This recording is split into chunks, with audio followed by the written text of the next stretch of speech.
February 28th, 2024, special meeting of the City Council and Planning Commission is called to order. The time is 6 p.m. Before we begin, council and commissioners, please put away cell phones. If you have personal business during the meeting, please move for a recess. As a reminder to all attendees, this meeting is being streamed live. The camera is located directly in the back of the council chambers above the clock. Madam Clerk, please call the roll. Thank you, Madam Mayor. Councilmember Graham? Here. Councilmember Johnson? Here. Councilmember Crafton? Here. Councilmember Vlock? Here. Councilmember Rubio? Here. Of the Planning Commission, Commissioner Cottle? Here. Sajel? Here. Seals? Here. Stafford? Here. You do have a quorum, Madam Mayor, of both bodies. Please stand for the Pledge of Allegiance. Mr. Sajel, would you lead us? I pledge allegiance to the flag of the United States of America and to the republic for which it stands, one nation under God, indivisible, with liberty and justice for all. Thank you. The first item of business is approval of the agenda. Is there objection to moving new business before unfinished business? Hearing none, are there further changes to the agenda? Hearing none, the agenda is approved as amended. We are at public participation. It's a time for members of the public to share their views with the council.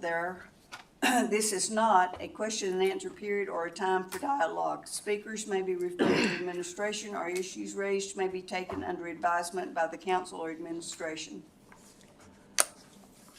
And seeing no one. I'm here. Oh, John, do you want to talk? I didn't want to rush up. Oh. Please begin your testimony by stating your first and last name. Comments are limited to 3 minutes.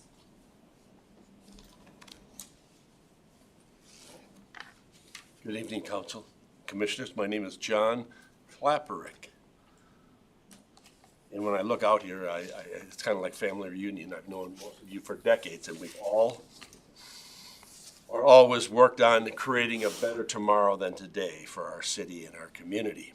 But for small to medium-sized businesses in Wasilla, in the city limits, the better tomorrow is not realized. And a lot of it's had to do with Title 16.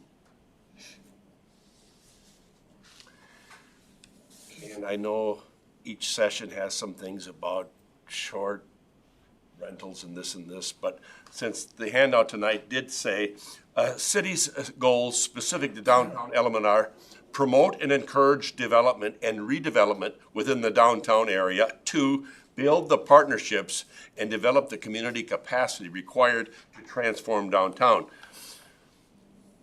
My testimony tonight is this Title 16 rewrite is way overdue. It has got pages and pages and pages over the last 15 and 10 and 9 and 7 years that it has stifled anyone that wants to come to this town. I shouldn't say anyone. You can all give me testimonies of say, well, this guy came. But the local small town home businesses stay away, and they know they can't do it. And I think you'd find it interesting that the SWOT, strengths, weakness, opportunities, threats, that I do since I brought the radio station to Wasilla in 1985. For 30 years, I've been counseling small businesses in Wasilla. And at our regional sessions of SWOT, the city of Wasilla and the planning department and our personnel has rise to threats in the top 5. In greater than earthquake, price of oil, fires, or floods. They're more afraid of the planning department of Wasilla to their business. And I highly encourage you, I'm not going to go through chapter and item by item, but if you can't look at a statute, at a referendum, at an item in your planning commission and say, what specifically does this do to help small business, and or what specifically does it do to build community, strike it. Don't reword it and keep it in there. Why have it? If it doesn't build small business and it doesn't help community, what would you want it in your planning commission Title 16? It is so overwhelmingly burdensome on small business. in Wasilla, especially downtown. With that, amen. I am hoping that soon we can move that from a negative and a threat to something that's positive for small business. Okay, thank you, John. Is there anyone else that would like to testify before the council at this time? Seeing no one, we are closing public participation. We are now at new business. Madam Clerk, please read the title of resolution. Thank you. Resolution serial number 2403, committing fund balance in accordance with Governmental Accounting Standards Board, statement number 54 for the period ending June 30th, 2023, and this item is for city council action only. Is there a motion to adopt resolution serial number 24-03? Madam Mayor, I move resolution serial number 2403. Is there a second? Madam Mayor, I second that. It's been moved by Councilmember Graham and seconded by Councilmember Velock to adopt resolution serial number 24-03. Is there discussion? Madam Mayor, can we get a short staff summary? Cassie? I was looking around. I've like, lost you. just- Can't hear you. Good evening, Mayor and City Council members. I am actually going to bring up Mr. Ted Leonard. He is our finance consultant that we've been working with prior to my arrival here back before January.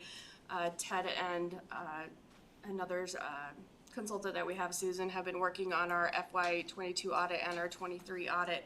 And therefore, Ted has been instrumental in helping me with the ins and outs of our city code and with everything that is needed for our audit. And so he can explain a little bit more in regards to this resolution. And I ask that he would come up. Ted, would you come up, please?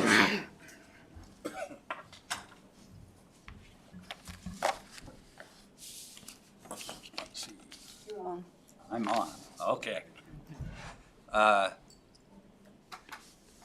Ted Leonard, and I'm from the city of Wasilla.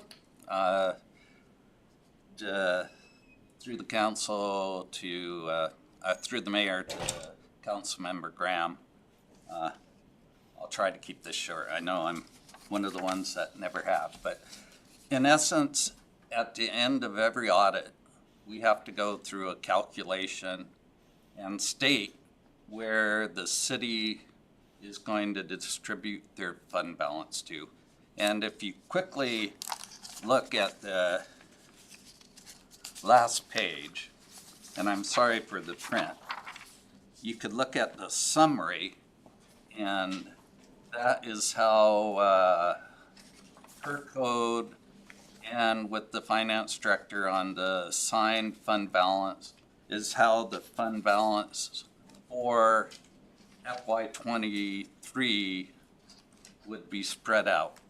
It goes to first non-expendable items, which are prepaid items that are, they're already spent.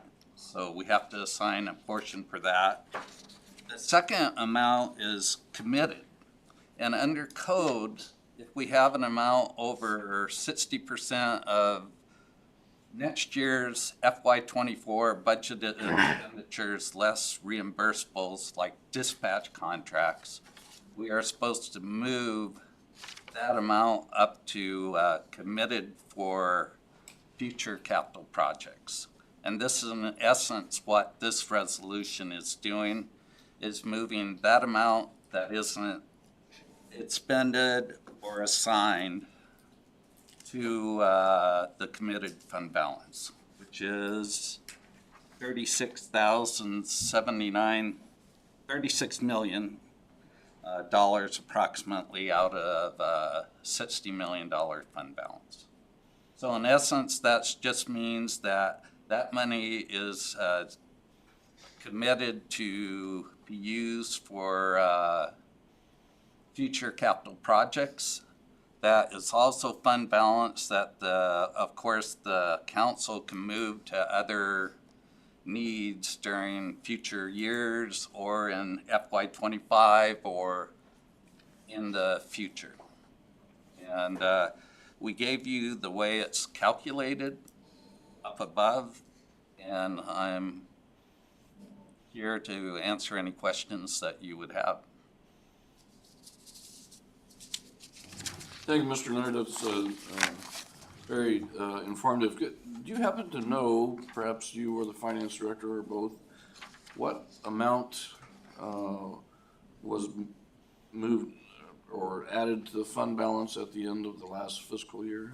That is shown actually for FY23. Right. In about mid-portion, it says the FY23 fund balance was $43,708,000 in at the start of FY23, and based on the audit that we're just completing, we're moving approximately 7.2 million more to fund balance based on the actual revenues versus expenditures and transfers in FY23. So I could follow up, Madam Mayor.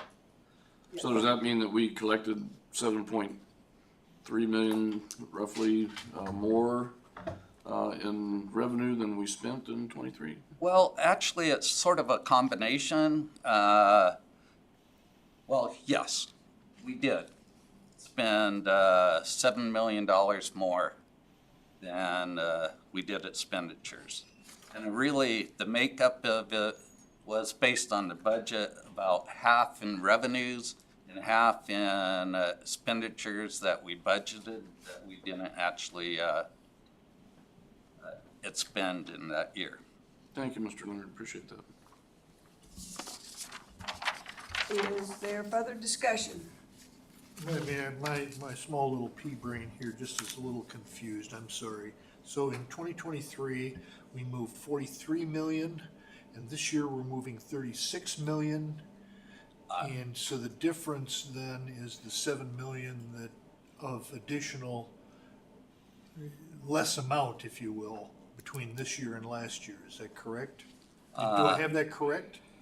Madam Mayor, to Councilmember Johnson, no, what is happening is that we had 43 million at the start of FY23, and then we added 7 million more. That made it 50 million. At FY22, we spread that 43 million across, and then in FY23, based on the actual expenditures, this is now what we're saying that fund balance would be spread across. So it's in essence 7 million more that's being spread across those types of fund balance.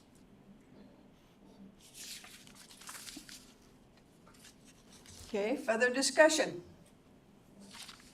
Hearing none? Oh, I'm sorry, Mr. Graham.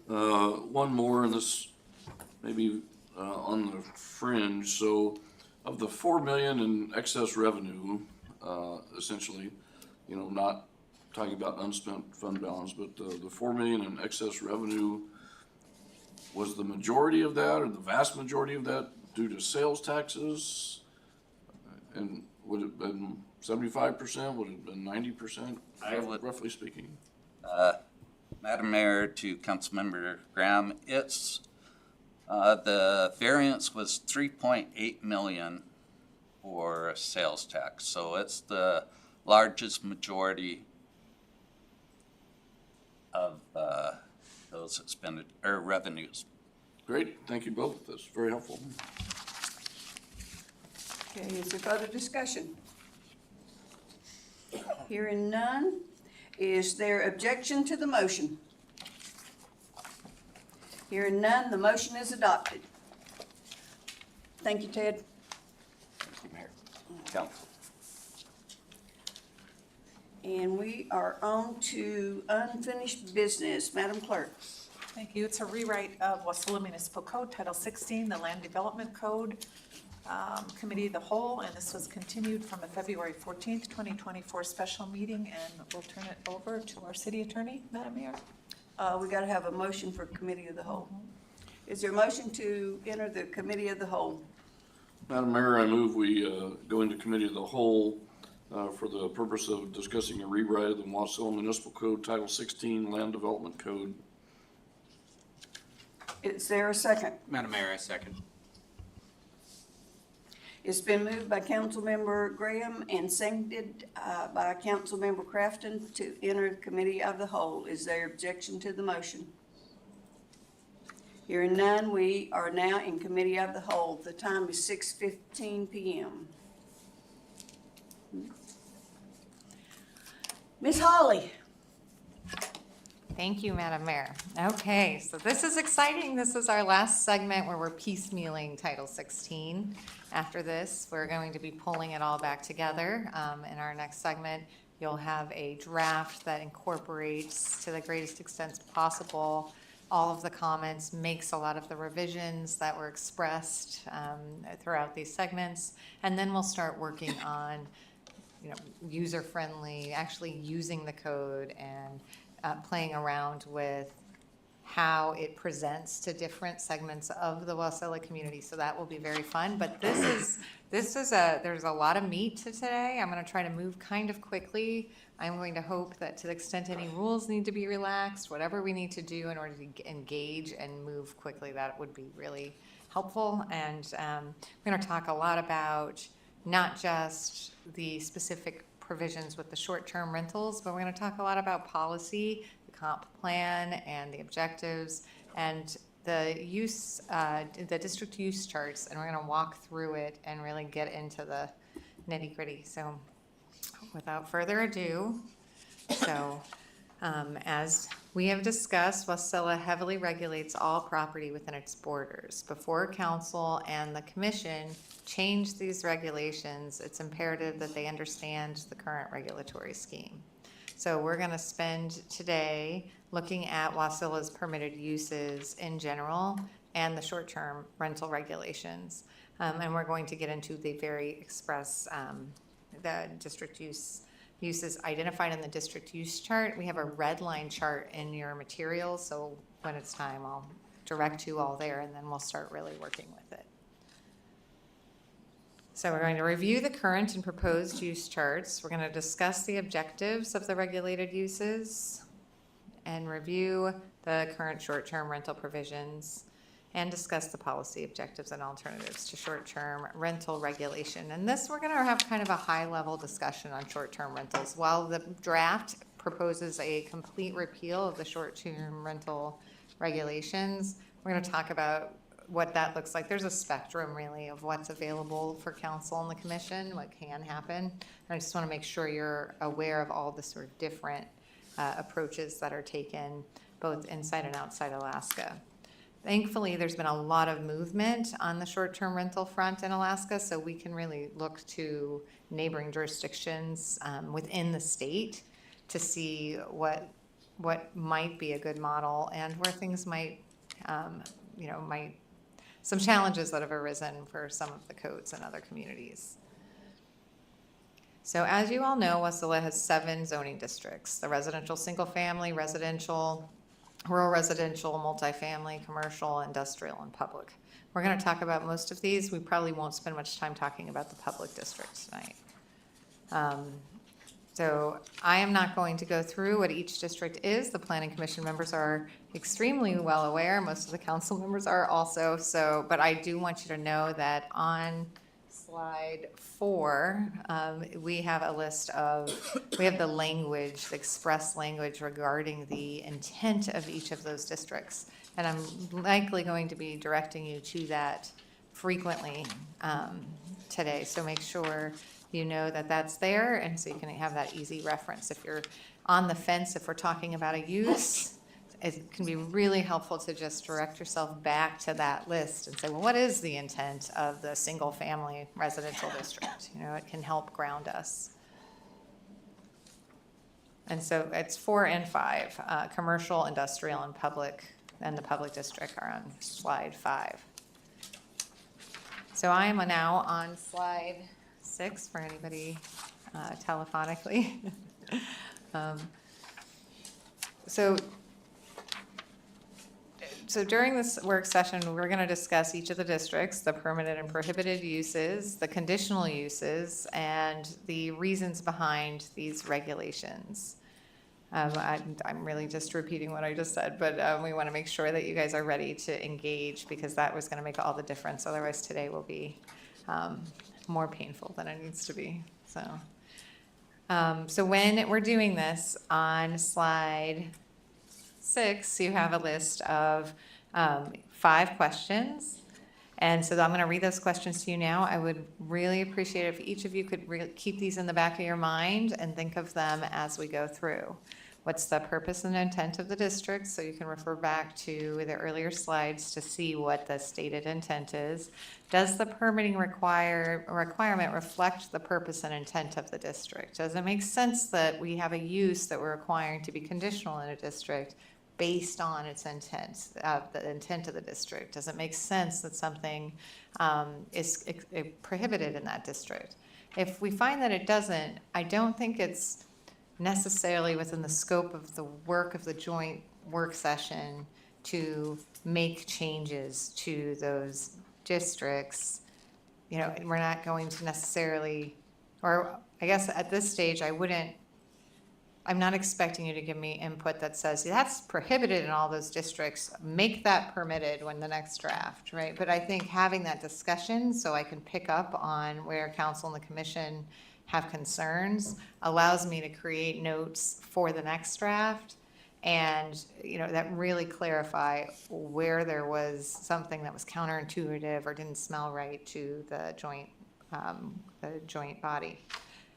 If we have enough of those, or any of those really, if we have that, those concerns, what we will then talk about also in segment 5, along with the ordinances, how do we address those districts? Is that something that needs to wait until the comprehensive plan? And if it is something that's going to wait, how do we flag that for the comprehensive plan process and make sure that it's not a ball that's dropped just because we haven't incorporated it into the changes?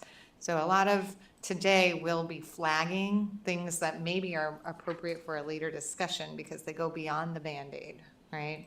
But we want to make sure that we don't just leave them hanging out there.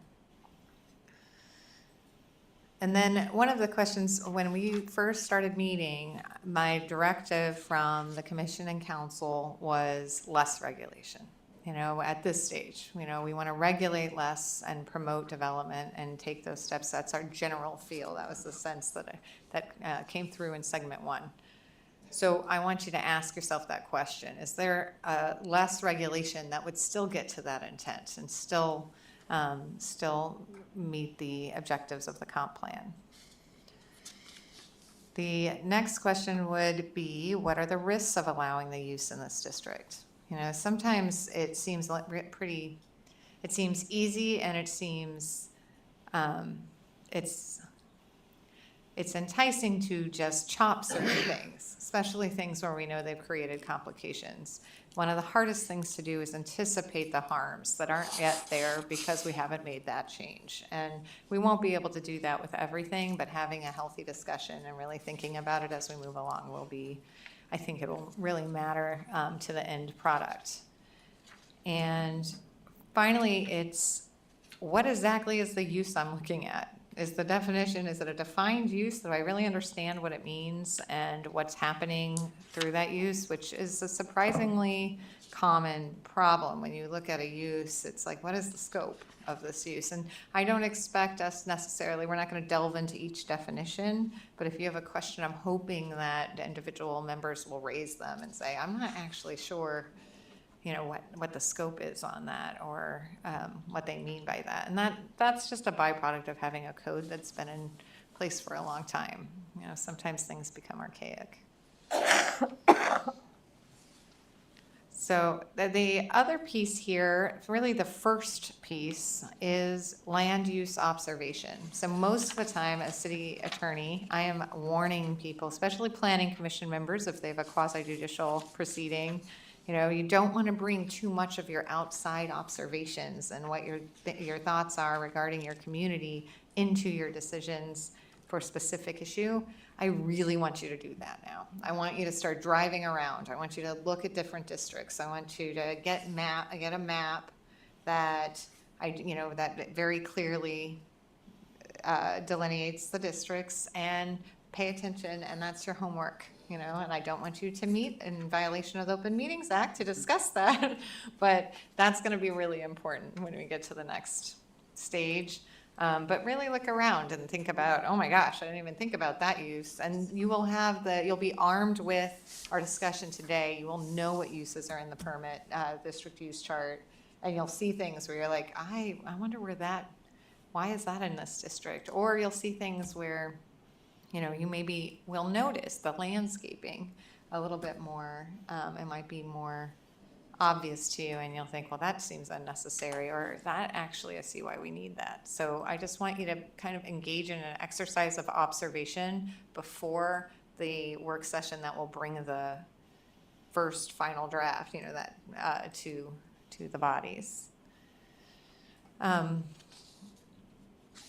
I think that the other thing is I'd like you to consider current, past, and potential uses in the districts. So as you're kind of becoming more familiar with the layout of the city and the districts, and I know a lot of you are very familiar, but really thinking, was there a change?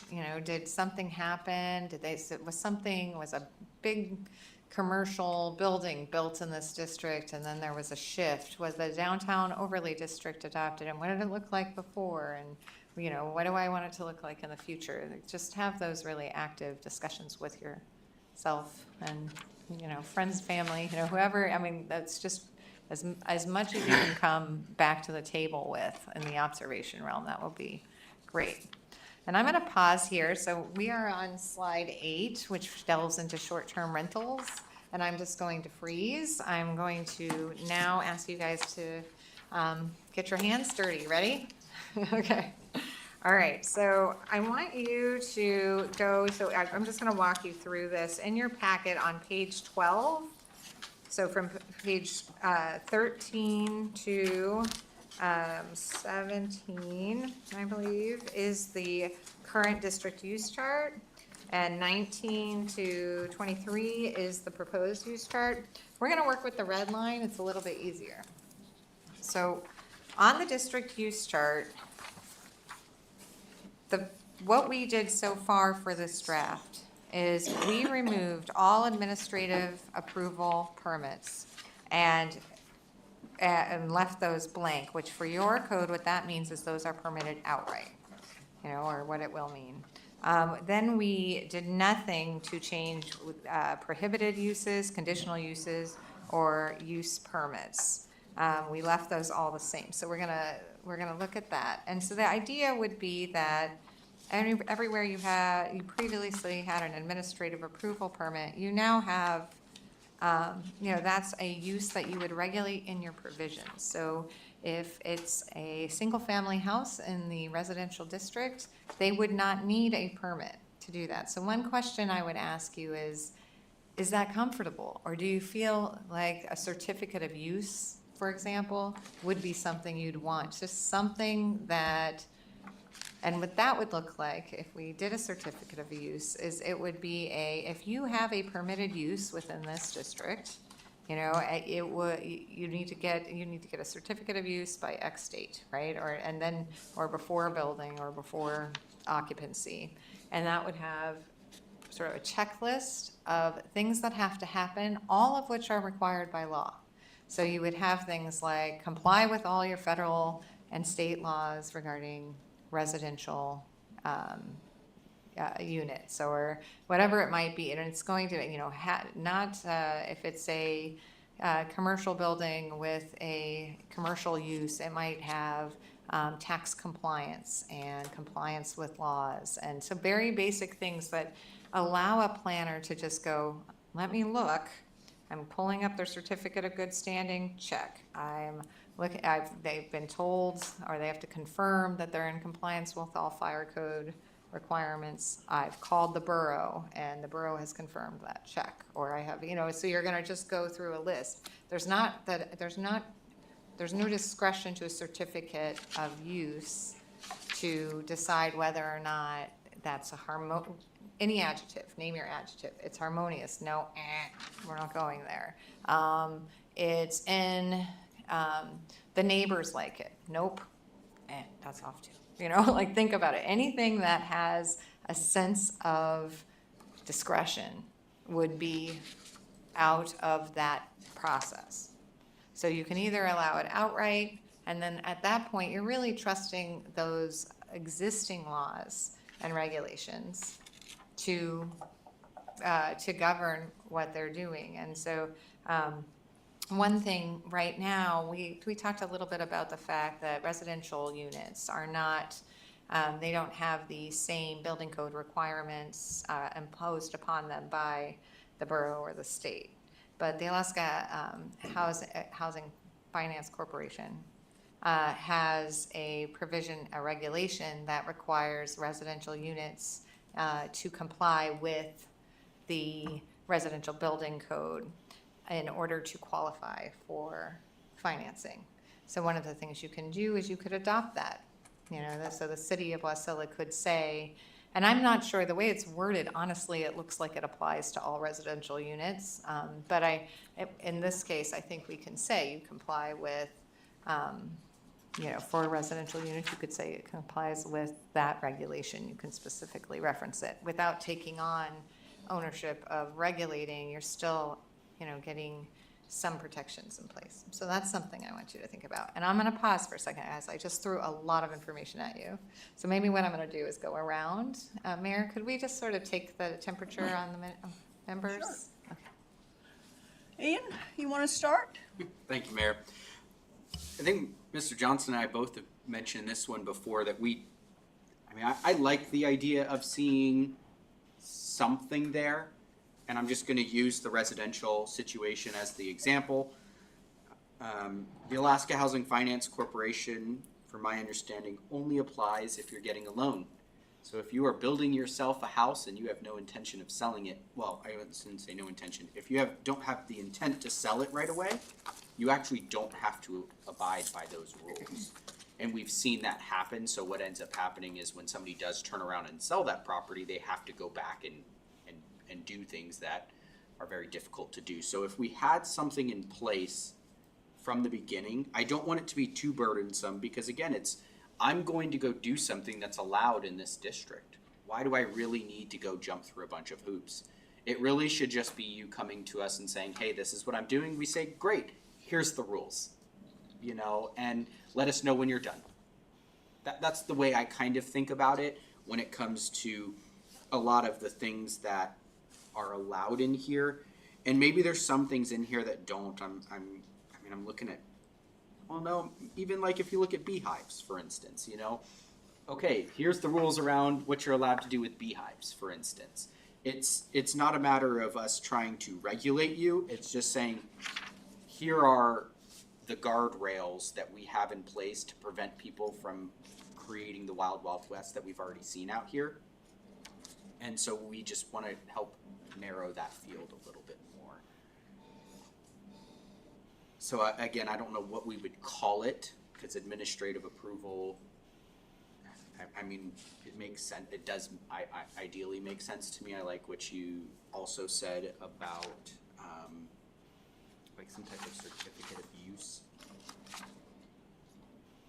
And then the aspect of if it doesn't exactly meet those needs. I mean, if you are anywhere outside those boundaries, if it's not completely cut and dry, then it needs to fall into whatever the next level up would be at that point. And that actually that raises a good point. There are two ways we can do this. We can use a certificate of use or something that sort of flags for the public, this is not a approval, you know, and that's the goal at this stage as opposed to a use permit. But we could also use enforcement. And that means, for example, in the residential, when you have a district and residential buildings are permitted, we would have a code provision that simply says the city of Wasilla adopts and I think we would just cite to the regulation. That way, AHFC, the Housing Finance Corporation, if they change the code that they're using, or they add something, that will just automatically be incorporated, and so that saves us some monitoring work, right? We are not stuck trying to make sure we're updating everything, because we know that is their business, that's what they're doing, and so we will stay in line. But you could adopt something that simply says that that code will be followed, and then you eliminate the certificate process and you eliminate the front-end permissive process, and you empower the city to enforce a violation of the code. So most builders and most property owners are going to follow the code, because failing to follow the code has all sorts of consequences. But there's a slight risk, because if you have someone who's you're enforcing a violation that is not an easy one to cure, then you run into a problem of it not being cured. So that's the balance. I don't know the answer. Both are done pretty routinely. You currently, and even in the proposed plan, have elements of enforcement and permission, right? So it's just a matter of what. So one of the questions, I think, before we end today is, I'll probably ask you, we're going to talk about some of these things, like with the residential housing. Do you want me to take a permissive approach, or take a enforcement approach, and then I will adjust the code provisions to do whatever direction it seems the will of the joint body is. So I don't know. Does that make sense to everybody? So you don't have to answer now, but that's something to keep in mind. Elena? Well, I think we all agreed on less is more, right? So we're trying to minimize that. I don't like the idea of being tied to like the Alaska family housing. I don't like that idea. If I want to build a house out of pocket, I shouldn't have to build it to code if I'm not using a bank, right? It's my own house, my four walls. That doesn't mean I'm gonna build Cracker Jack box. That just means I'm gonna build what I can with my money, right? I get the point that, yeah, we don't want a ton of,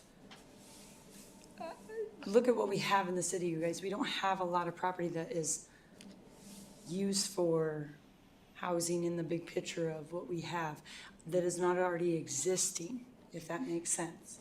You think about it. You open the door to all these regulations. You've now put a stop on businesses and people that want to move into our city. So regulate less, I think, overall. I'm not sure, obviously that's not my job for the wording part of it. I feel your pain, and I'm not sure the direction to go. I just think being tied to, well, if they're gonna build a house like this, or 10 years down the road they're gonna sell it, 10 years down the road, that's their problem. They're gonna have to upgrade it. That is not my job to sit here and regulate that right now.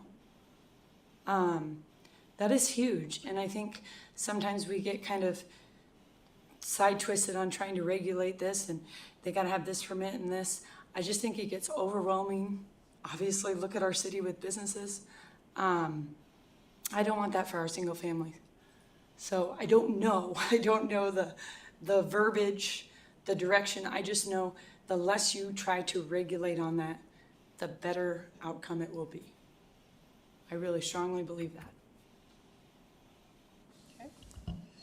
Mr. Graham? Thank you, Elena, and I agree. Less is more, and one of the perils of adopting additional regulations, like for instance the residential building code, is that when a home that was built outside building, what is the building code now, or when it's adopted, when someone comes in and wants to upgrade that property and comes in to get a building permit, well, now they've got to upgrade the whole property. I mean, we have several properties in the city of Wasilla that are in excess of 70 years old, don't meet any sort of building code at all, and that's between the owner and the insurance company, how that works. But I mean, how do we then tell people, well, you've got to take your what was initially a log cabin and has since turned into a two-bedroom home with a 60 by 80 shop on it, that, oh, by the way, you need, because you want to add, a kitchen, you now need to upgrade your whole property. That's one of the hazards there. And then the second thing I would bring up is that Representative Sumner from District 28, just north of us here in Wasilla, does have a bill in the House which seems to have some traction about adopting a residential building code. So it would be interesting to know, if you bring back a recommendation, how that dovetails with what he's talking about. Thank you. Nikki? Yeah, wow, that's a lot to ponder. There's, pros and cons. I do like less regulation.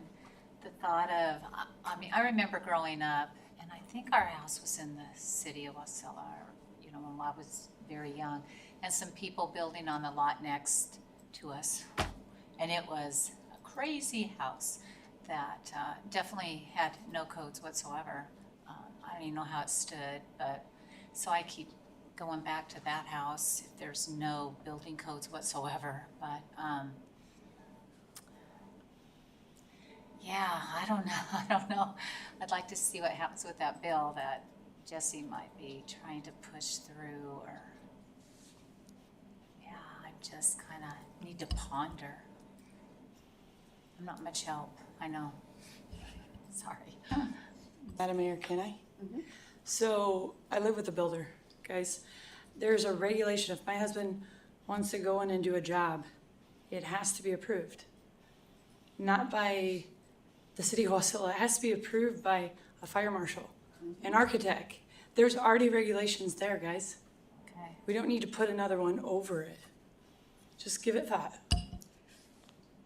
Holly, Yes. we have land use codes, not building permit codes. Yes. Am I correct? You are mostly correct. Yeah, so what we have, and I think we gave a handout, and I don't think I brought it, I didn't include it in the packet materials, but in your packet materials for segment 3, there is a handout, I believe, but it kind of runs down the borough provisions, the state provisions. Oh, it's, okay, good. All right, and did I put it in this, did we put That's it a in this paper one? handout. Okay, okay, that's, and, okay. It's a lot of paper we've been giving you. I'm not sure what I give you when, but so one of the things that this does, because it is, Wasilla regulates land use, and the borough transferred land use regulations to the city of Wasilla, but it maintains platting, right? And so, but what about when we look at building? Well, we know that actually the borough does regulate, and whether or not they actively do that is one thing, but according to their code, they do impose building codes on properties. There is a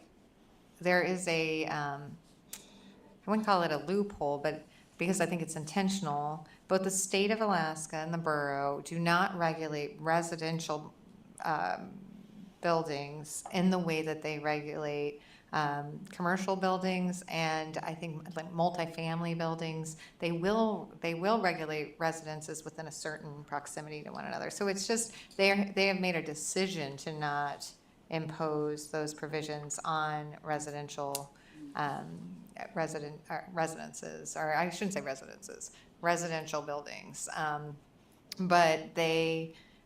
that is where AHFC, so I do know several communities that have turned to AHFC only because AHFC is a very simple regulation that says, if you want to be eligible, and it actually doesn't say if you want to be eligible for a loan, but AHFC's jurisdiction and its authority is really it only goes so far. It goes to the lending of funds. So, but they just impose the residential building code. So that is the playing field. So no, the city of Wasilla does not regulate building. And I don't know if either Crystal or Eric want to jump in on this. Yes, and he's like, yes, please.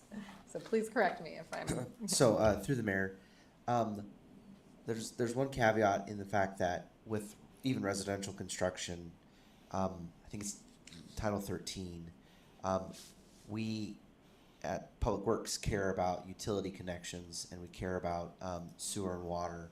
And as Holly was mentioning, the fire marshal does not get involved with residential inspections. They get out there and they do outreach about smoke detectors and having ingress and egress and be safe. We don't want anyone to die while we try to respond.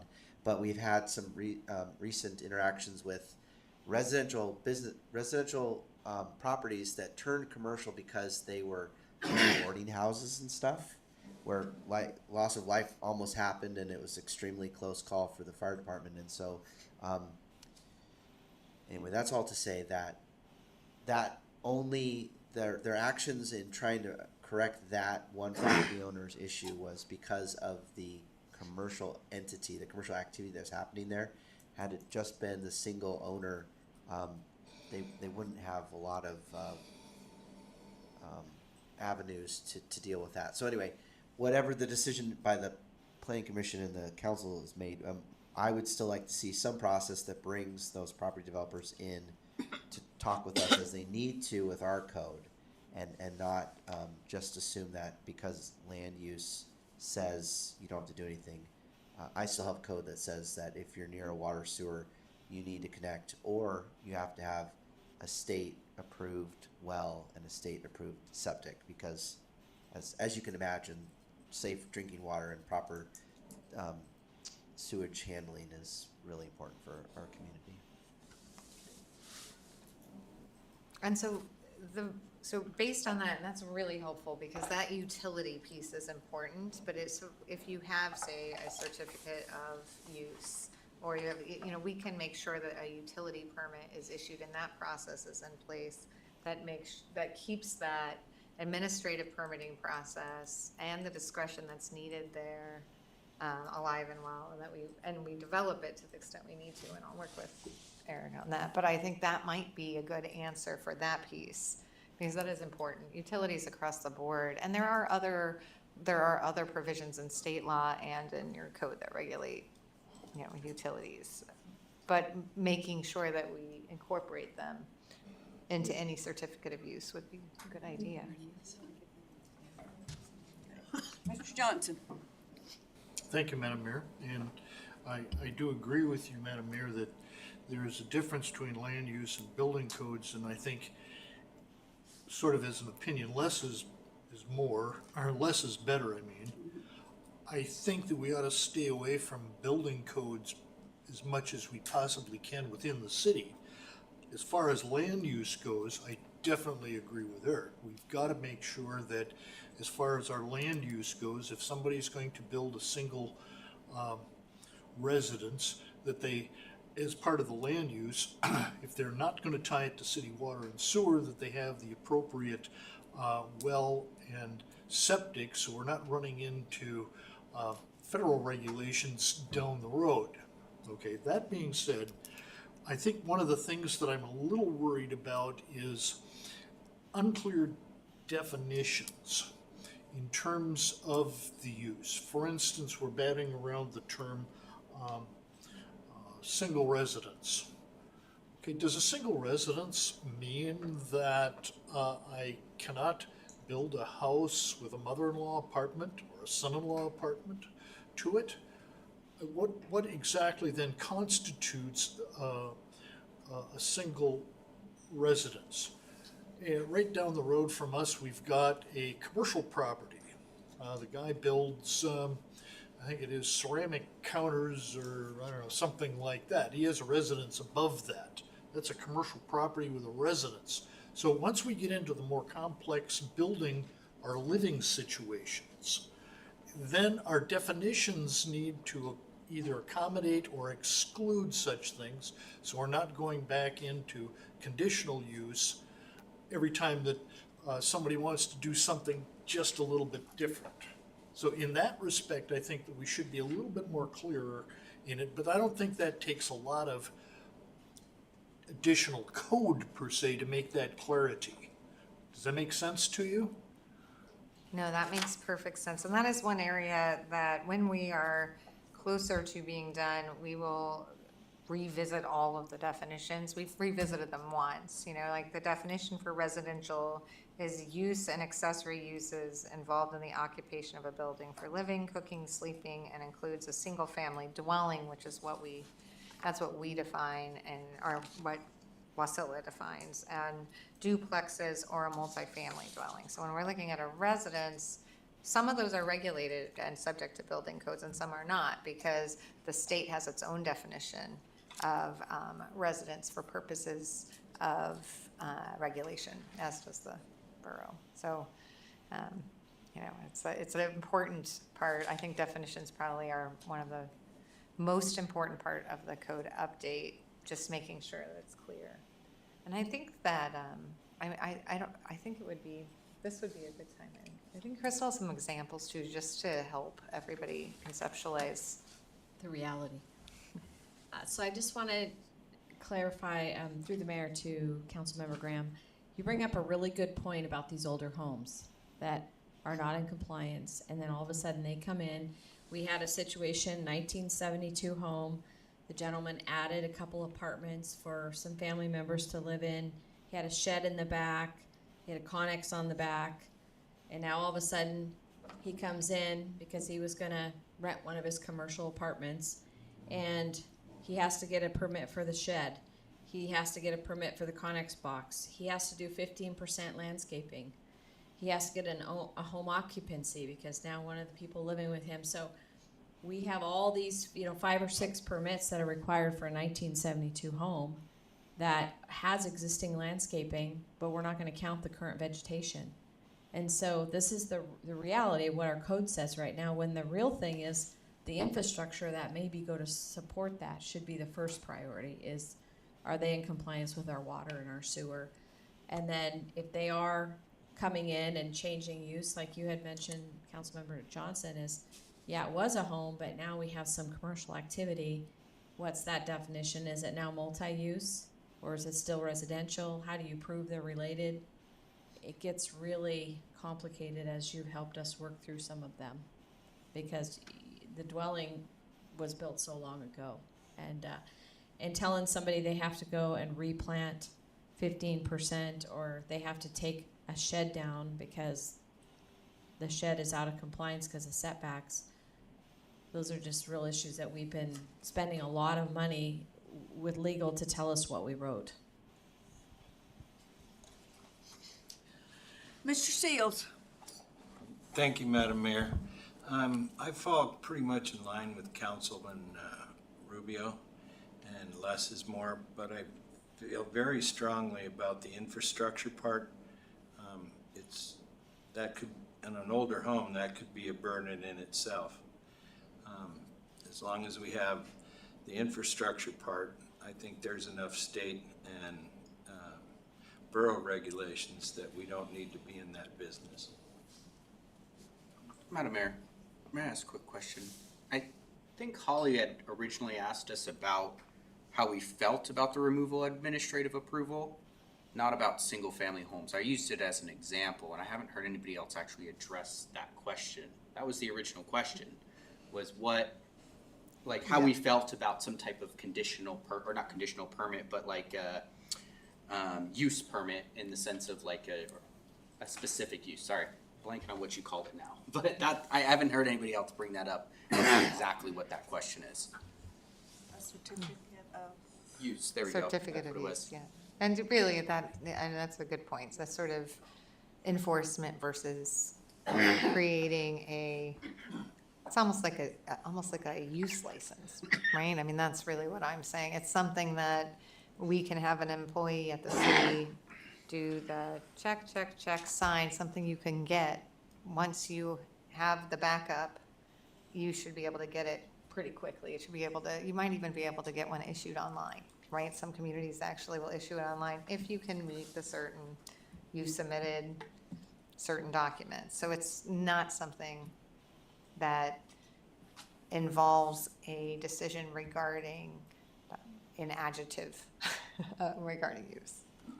So I do think from what a lot of you said, I was able to, I think, glean some of your some of your thoughts, but Councilmember Crofton's right. I think I'll probably, when we delve back into the district chart, I'll probably try to extract from each of you your feelings regarding that component if I didn't hear it in your questions or responses. Well, my simple answer to the original question would be administrative approval costs the city money, and code enforcement fixes the problem and might even bring the city money.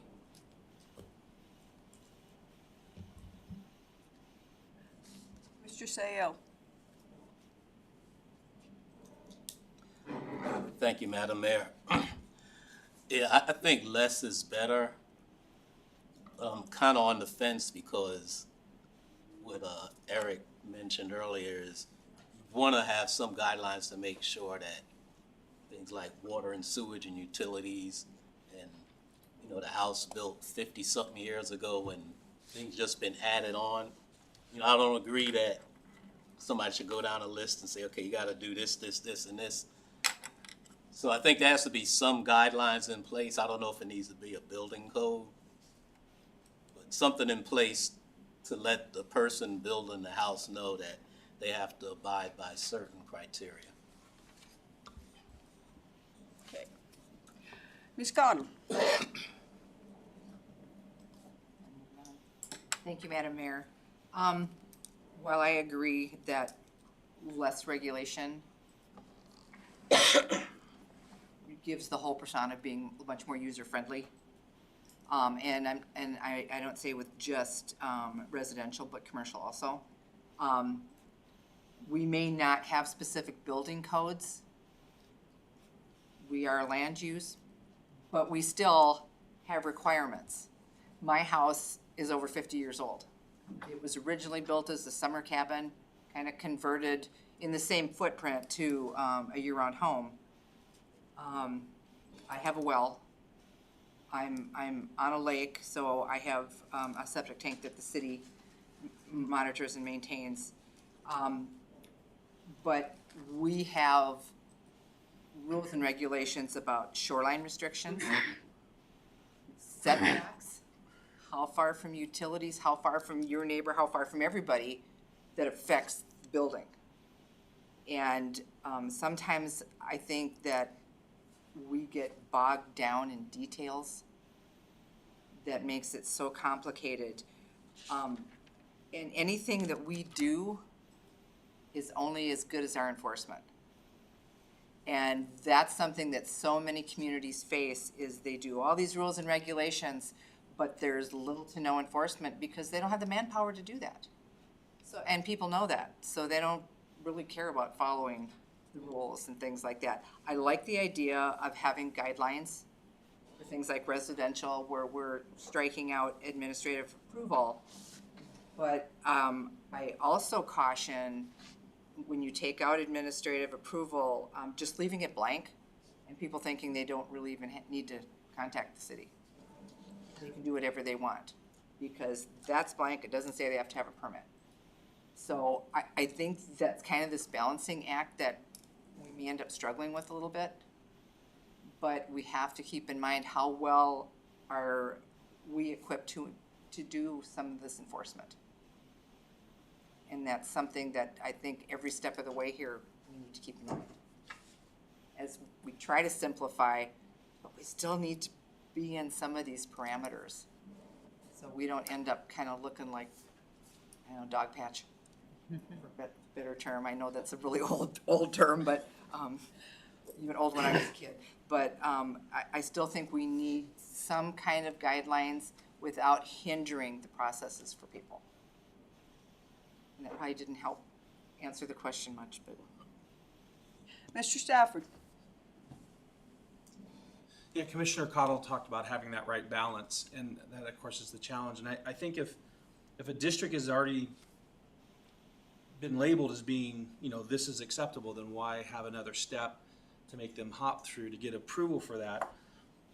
Although enforcement seems reactive, could there be some sort of proactive where they do have to show they at least went through the checklist of what is allowed there, and they've, as a developer or a builder, at least show something that they've understood the rules as they are and complied with them. And then, not necessarily as an approval process, but just to show that they've jumped through the right hoops. But to require approval for a district that's already been said this is approved to have, just seems like an extra step that wouldn't be necessary. So from the commissioner's comments, the last two comments that I heard, it raises the possibility of maybe a registration requirement. You know, going back to that concept that you could do it online, I really don't know if that's feasible for Wasilla, but I'm just saying I can imagine a process where you are required to register, which means you go on and you have to attest to how you're using it. You know, I'm using this as a residential, and that you've complied and are aware of all the laws and are complying with all relevant laws and codes, you know, and provisions, and then you put your signature on that and you have that. And so not only does the city have something that confirms that they have identified a use that is in fact permitted, but it also gives the city something where the property owner is attesting to the use. So in the future, if you have an enforcement provision or a claim regarding use, you have something that's sort of in real time in the front end. So I guess that's the in-between, right? I think you have, we have where we are now, which is a discretionary approval process using the conditional use criteria. That's where we are now for our administrative approval permits. And then you have we're just gonna allow outright in certain districts, the outright, permitted outright uses with no regulation. The next step in from that is we're gonna adopt some regulations regarding those uses, which I think that'll exist in some form anyway, and then if they're violated, we will enforce them. The next step, closer to we're moving towards regulation, would be the certificate, or would be the registration, and then moving a little closer to the conditional use would be the certificate of use. I'm using that term loosely, okay. And then finally you get to a administrative permit. So if any of the members of the body decide, you know what, we want to keep it, we want to keep the administrative approval permit, the only thing I would say that we struck in from that process that I would recommend that you preserve is it is no longer, we have removed the public process component, and that's not to say we've removed the public from we did not remove due process from the code at all. It's very transparent, but to have a public process and an appeal process on an administrative permit and then have notification and publication requirements is extremely onerous, not only on the administration, but also on the property owner, who then is subject not only to the decision-making of the commission, but also the input from the public, beyond members of the public being aware of a permit and reporting a violation, which is what you usually see on that level.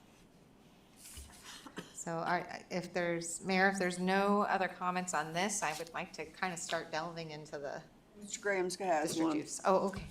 I do have one question based on a lot of what I've heard from people up here. The borough has things that it regulates, and then the city has things that it regulates.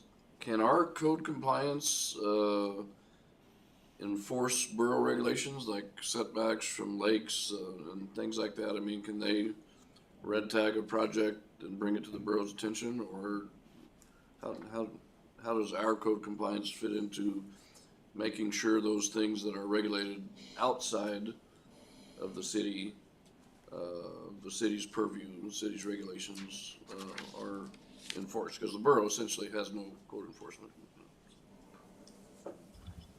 Technically, no. I mean, we have no authority to enforce the laws of other jurisdictions or, of the borough, but certainly it is appropriate for anyone to call with a complaint to another body, so, or another government entity. So for example, if there is a clear violation of any law, whether it's, the city may raise that.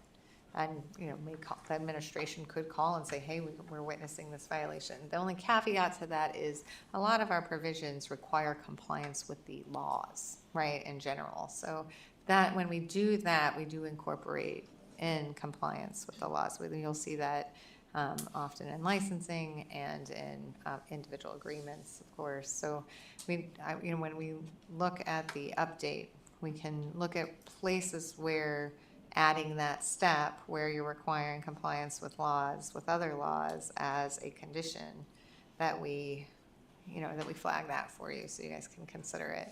But it's one of those things, whether or not that becomes realistic for enforcement, because then you're interpreting the law of another jurisdiction and then seeking enforcement.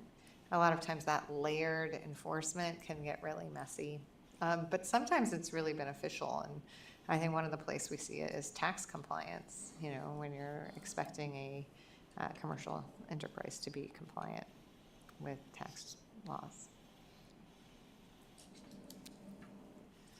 All right, is everybody ready to delve in? So I've not done this before. I'm going to say that because I've never, the Title 16 is a unique animal, and we've broken it down in a way to really try to tackle it in less than, say, a 4-year period or 3, which is what we normally see for this code rewrite this level. So I'm going to try, and I'm going to kind of summarize the district uses, because I think it's easy.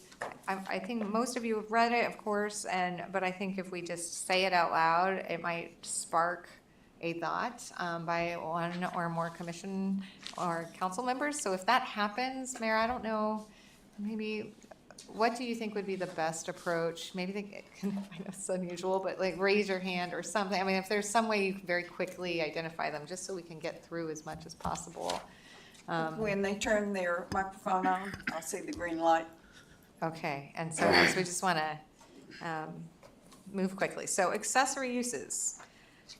Currently, you have to have an administrative approval and permit to have an accessory use in every single district but industrial. So with the change, you would not need any permit for an accessory use except for a use permit in industrial. So I guess I should rephrase that. So a use permit is required in industrial, but an administrative approval is required everywhere else. Currently, under your code, you do not have outright permitted uses, right? So that might be why.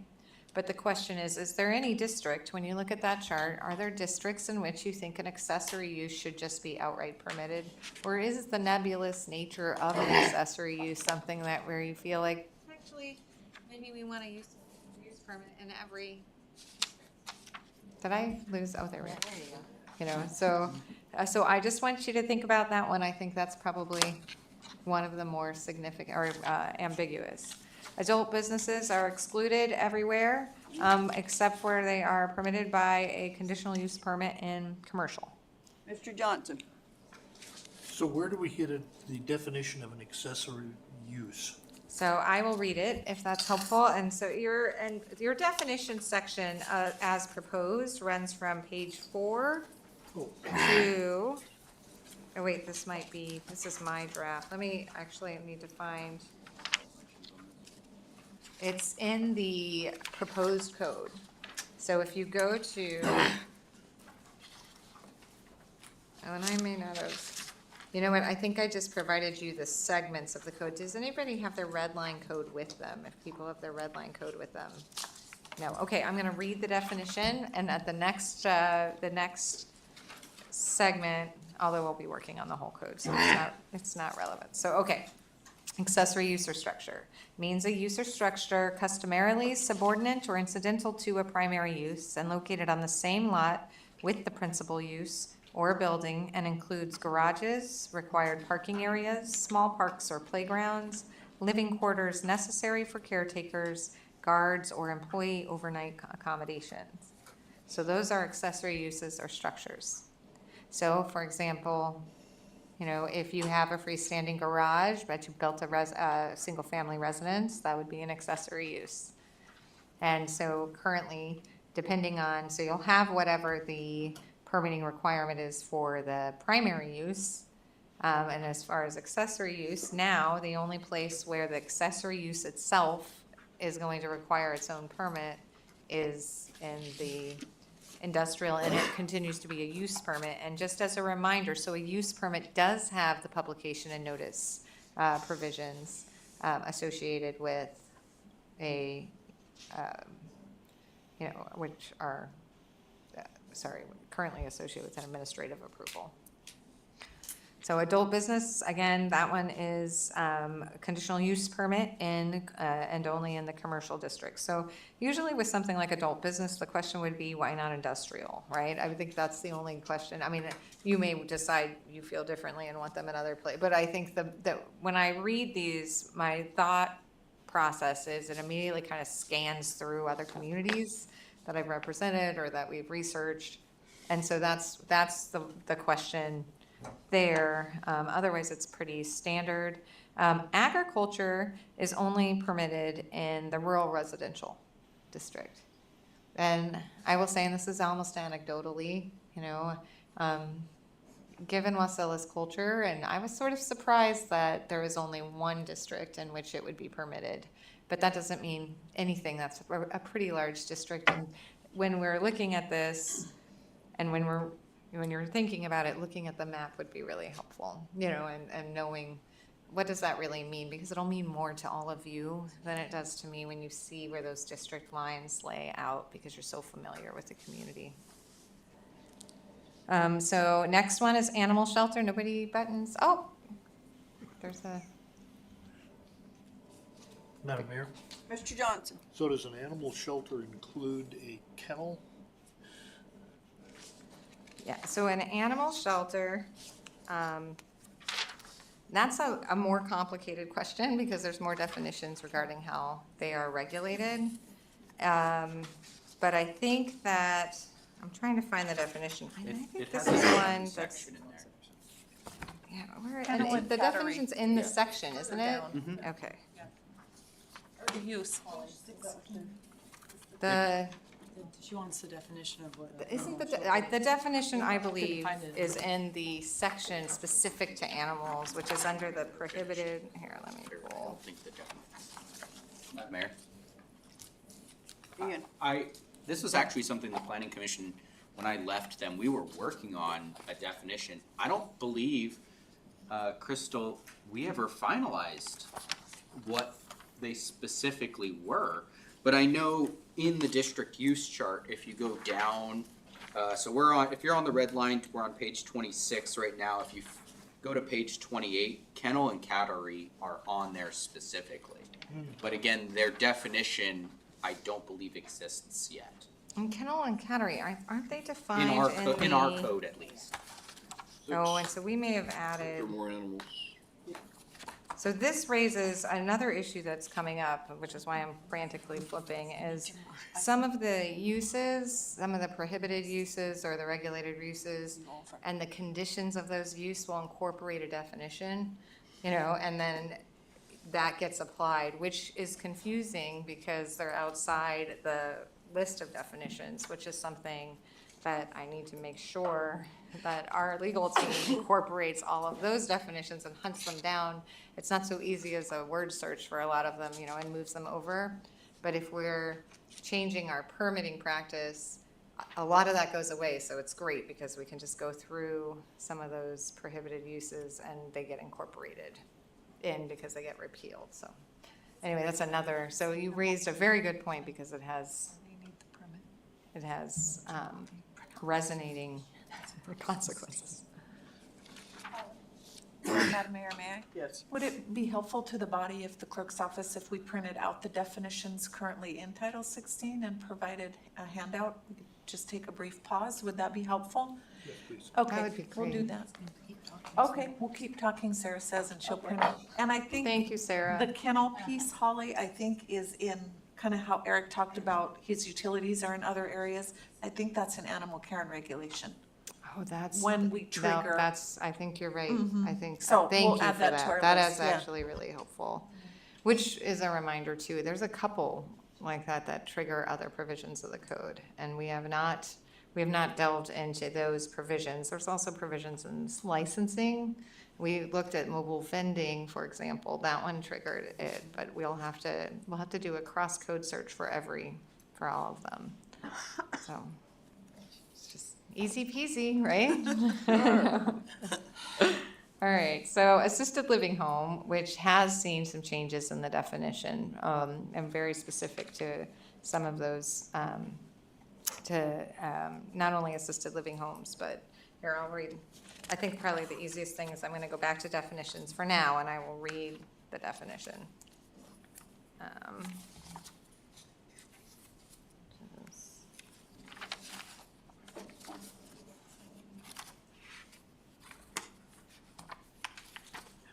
Okay, bear with me.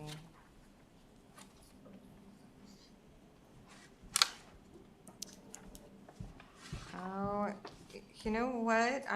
I'm not finding the assisted living home definition here. I have to look at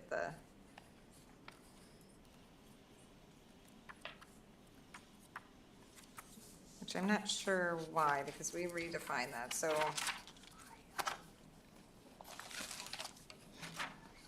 I'm going to go to, oh, you know what, I think we repealed it and the use is different. All right, but I'm gonna read the definition because that is so in the new code, it's called something else. It's, and we will talk about that later, but it's really involving definitions that have resulted from the Fair Housing Act. And so we have different categories of housing. 6 months. So I'm just gonna go through the actual districts, so this one will be removed. But assisted living home means a single-family dwelling designed, used, or intended for use in whole or in part as an assisted living home for adults age 60 or over that is licensed and regulated under AS 47.33. And so that one is previously required an administrative approval permit in all districts, all residential districts, and a use permit in commercial, use permit in commercial, and it was prohibited in industrial and public. So automotive sales are prohibited in rural residential 1, 2, and multifamily, but are allowed by use permit in rural residential. And also outright or permitted by administrative approval in commercial and industrial, and restricted in public. Madam Mayor, I found the category and kennel situation here, unless Sarah was still trying to find it. It's, we regulate it at 5, and it's 6 months or older, both cats and dogs. Thank Found you. it. Chapter 7 is where it's actually at. Thank you. For title. Yes, that's very helpful. Ian, how you gonna tell if a cat or a dog's 6 months? Hey, I'm I just just asked. telling you what I've got in front of me. Yeah, so it's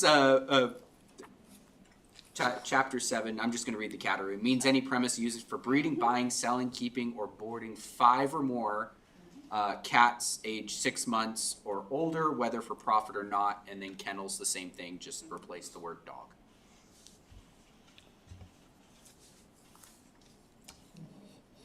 Yeah, so there we go. So now you guys can contemplate where you want that to occur. Okay, so moving on, and I am gonna move kind of fast through here if we get too bogged down. So I might, as far as, again, what I'm gonna do, which, unless you all object, and then I will defer to the bodies, but I think let's hold off. I want you to have the definitions. I think that's wonderful, but let's hold off on going through each one of them, because the process requires us to flip through the definition, then think about the definition, and I'm not sure that you will be going home tonight. But I think it's really important, and I think we may want to add, and I hate to say it because I know we've got our segment lined out, but that may be worth adding as a segment, as a topic in one of our segments, so we make sure we catch them all. So we can talk about that sort of at the end when we do our planning for the next segment. But, all right. And here's batch plant.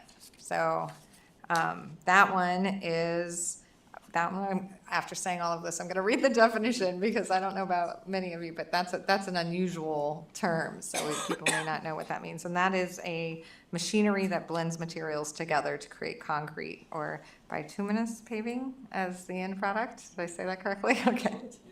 So batch plants are prohibited in all districts except they are they are allowed by administrative approval in industrial, and they are permitted in commercial by a use permit.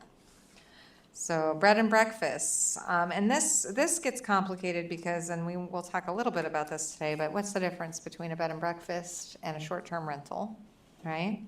And does it mean that if you have a short-term rental, but then you put out some yogurt, do you have a bed and breakfast? And what are the implications, right? And so that's something that we'll talk about a little bit. But bed and breakfasts, as defined currently, are permitted in rural residential with a use permit, single-family resident or R2, and wait, hold on, let me make sure I get this right. Okay, so currently, they are permitted with an administrative approval permit in rural residential, residential 2, multifamily, and commercial. They are prohibited in industrial and public, and they are allowed with a use permit in single-family residential. So that's the current the current state of affairs. So what we did here is we upped the administrative approval permit requirement to a use permit. So in this particular case, you end up with more regulation. And the question, and that is to be consistent with what was reflected sort of in the short-term rental, or so if you, and for hotels, motels, right? So you want to, but maybe you don't want to regulate them, or maybe you don't want to regulate them at all, but you can see that that's sort of where we deviated from what we did in the other districts because of the other code provisions. Beehives, you've all been waiting for beehives, I know. So beehives actually require a use permit in multifamily, commercial, and industrial. They are prohibited in public, and currently they require an administrative approval permit in the rural, the residential districts. So the proposed changes would remove the requirements and allow them to be outright permitted in rural residential, single-family residential, and residential 2.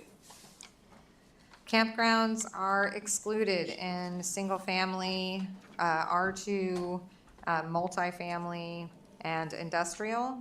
They are permitted by use permit only in rural residential and commercial, and they are allowed by administrative approval permit in public.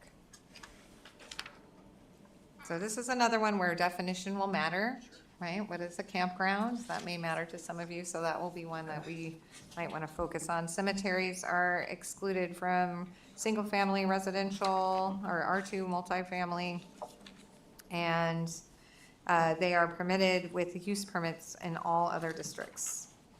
Churches are permitted with a use permit in rural residential. They are excluded from single-family districts. They are permitted with use permits in R2, multifamily, and commercial, and they are excluded from industrial and public. So what are the questions that? Mr. Johnson. Thank you, Madam Mayor. So in reading, you were talking about churches. So what you're saying is that a house church is illegal under the code. Well, I mean, a house church in rural residential would be okay, and with a but I use don't know if permit we or an can- R2. I don't know if we can actually legally exclude that. You can exclude uses even when those uses are protected uses, right? Where you have a Right, person this is a exercising protected their. use, so Yeah. I'm not sure that we could in our code exclude it, say, from single family. If somebody wants to be living in their house and then also run a church, I don't think you can exclude that legally. So the cases do allow for those exclusions, so long as they are based, first of all, there's time, place, and manner, so you provide them an alternative, and as long as it's a content neutral regulation. The land use, so for example, if we're excluding churches from somewhere where we're allowing other commercial operations that would have similar consequences for that district, right? So let's say other buildings that maybe have the same amount of, require the same amount of parking or the same kind of burdens are placed on the land use, that's gonna be harder to justify. So it's a really good point, because one of the things that I always look at is how heavily we regulate what happens in commercial and industrial that is outside commercial and industrial. So I think the question becomes, okay, we understand why we don't allow a commercial building in a residential district, but are we sure that you want to prohibit owning a residential district in or a residential building in a commercial district, right? And a lot of times you do. You're trying to shape the way something looks as a community and as a body. But those are really important discussions. A lot of times those discussions are best. They're at the heart of the comp plan process, because you're laying out your community development. But those are questions I have, if you allow a hotel in a commercial district. So, and let's look, it's a good exercise. Let's all find hotel. So, if we look at a hotel, it's excluded everywhere. You can't have a hotel except for by administrative approval in the commercial district. So a church has, now if you allowed a hotel in, okay, but so then if we go to church, let's go back and look at church.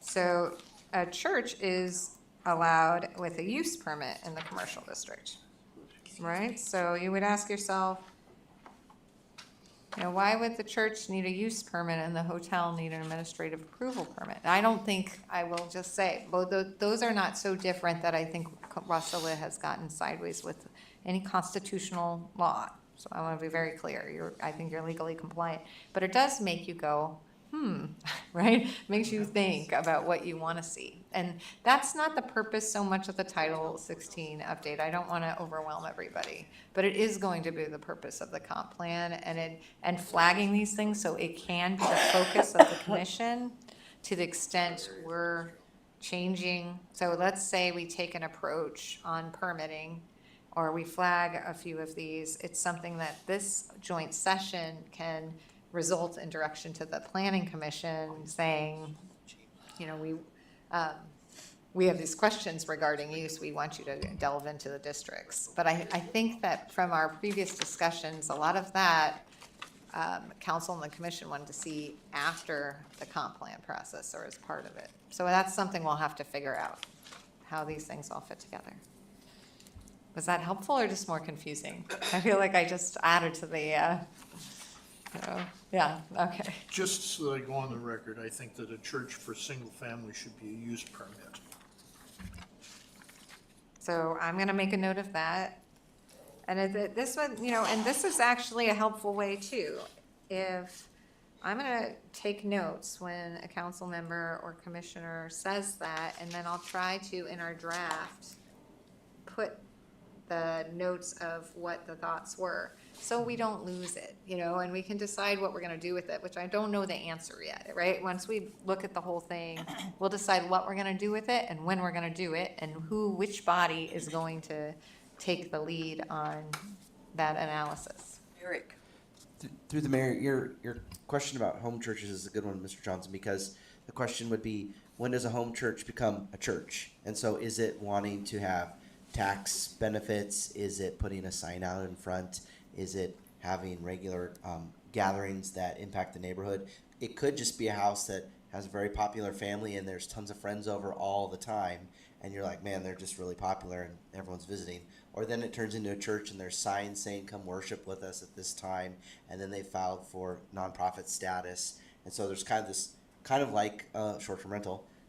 When do you become an entity that then brings you out of the administrative aspect and into a regulated activity? So that's just something that needs to be decided by the council. I agree with you, Eric, that it's a very good point. My explicit thinking, though, was a church wants to put up a building. Right next to it is a single-family building, which would be the parish rectory, okay, which is a single-family home. So you, within the church, you would actually have to put up the single-family home, in my opinion, would be a use permit for the residents there. Madam Mayor. Ian? Thank you. I think going along with Eric's saying, it sounds like we might need to clarify the definition of what is a church to help with what you're saying. I think that would help part of it, because I'm looking at the definition here and it says church means a use involving the organized worship. So, I mean, that to me, it's a little vague, because one could claim it. I mean, every Monday, my wife has a group that meets at our house, and one could argue that's organized worship. You know, one could argue it. But is it a church or the church? No. It's a way to, as we all, if you go to church, you know, they always encourage you to get outside the church and to fellowship with other people. So I think that would help with clarifying the definition. Though at the same time, going back to you still want churches to be allowed, like you mentioned, maybe you want to put up a church in a residential area. I actually ran into trying to put up a church in Anchorage one time for a client. Anchorage has some weird rules around where churches are allowed, actually. I was pretty surprised. They allow them in industrial areas and they allow them in residential neighborhoods. But in all honesty, I mean, I wouldn't be too excited if my neighbor next door decided that they were going to be at church every Sunday and they had 50, 60 people showing up to their house once, twice a week.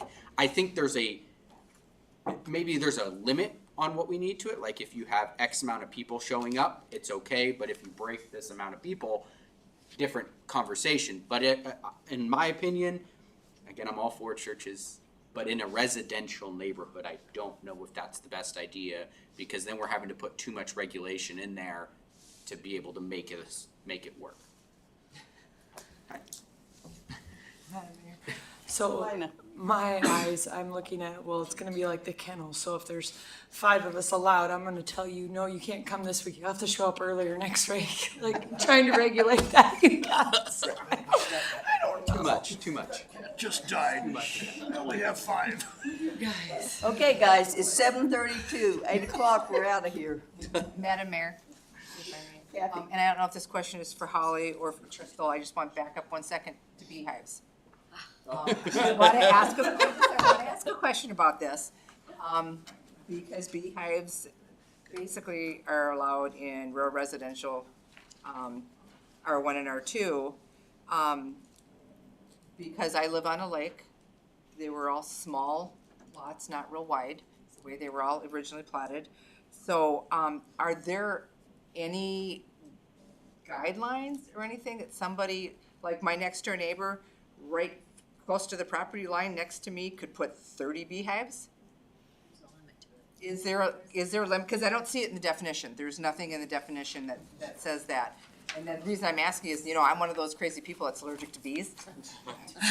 So I think of those things where maybe some people don't. And because it's allowed in those residential zones, and I don't see in the definition anything that shows limits, that's one of those crazy questions I have. Well, and one of the things, And I think that's defined under animal care, because we spent quite a bit of time on that as a council. I think back when the mayor was on the council, I mean, it's been several years, so. But, yeah, I mean, you have to be a certain distance from the property line, and you can only have so many hives based on the size of your property and so on and so, but I believe that's addressed in the code under animal care and regulations, so. Yeah, it'd be nice if they had a note in here that says, you know, CWMC, whatever.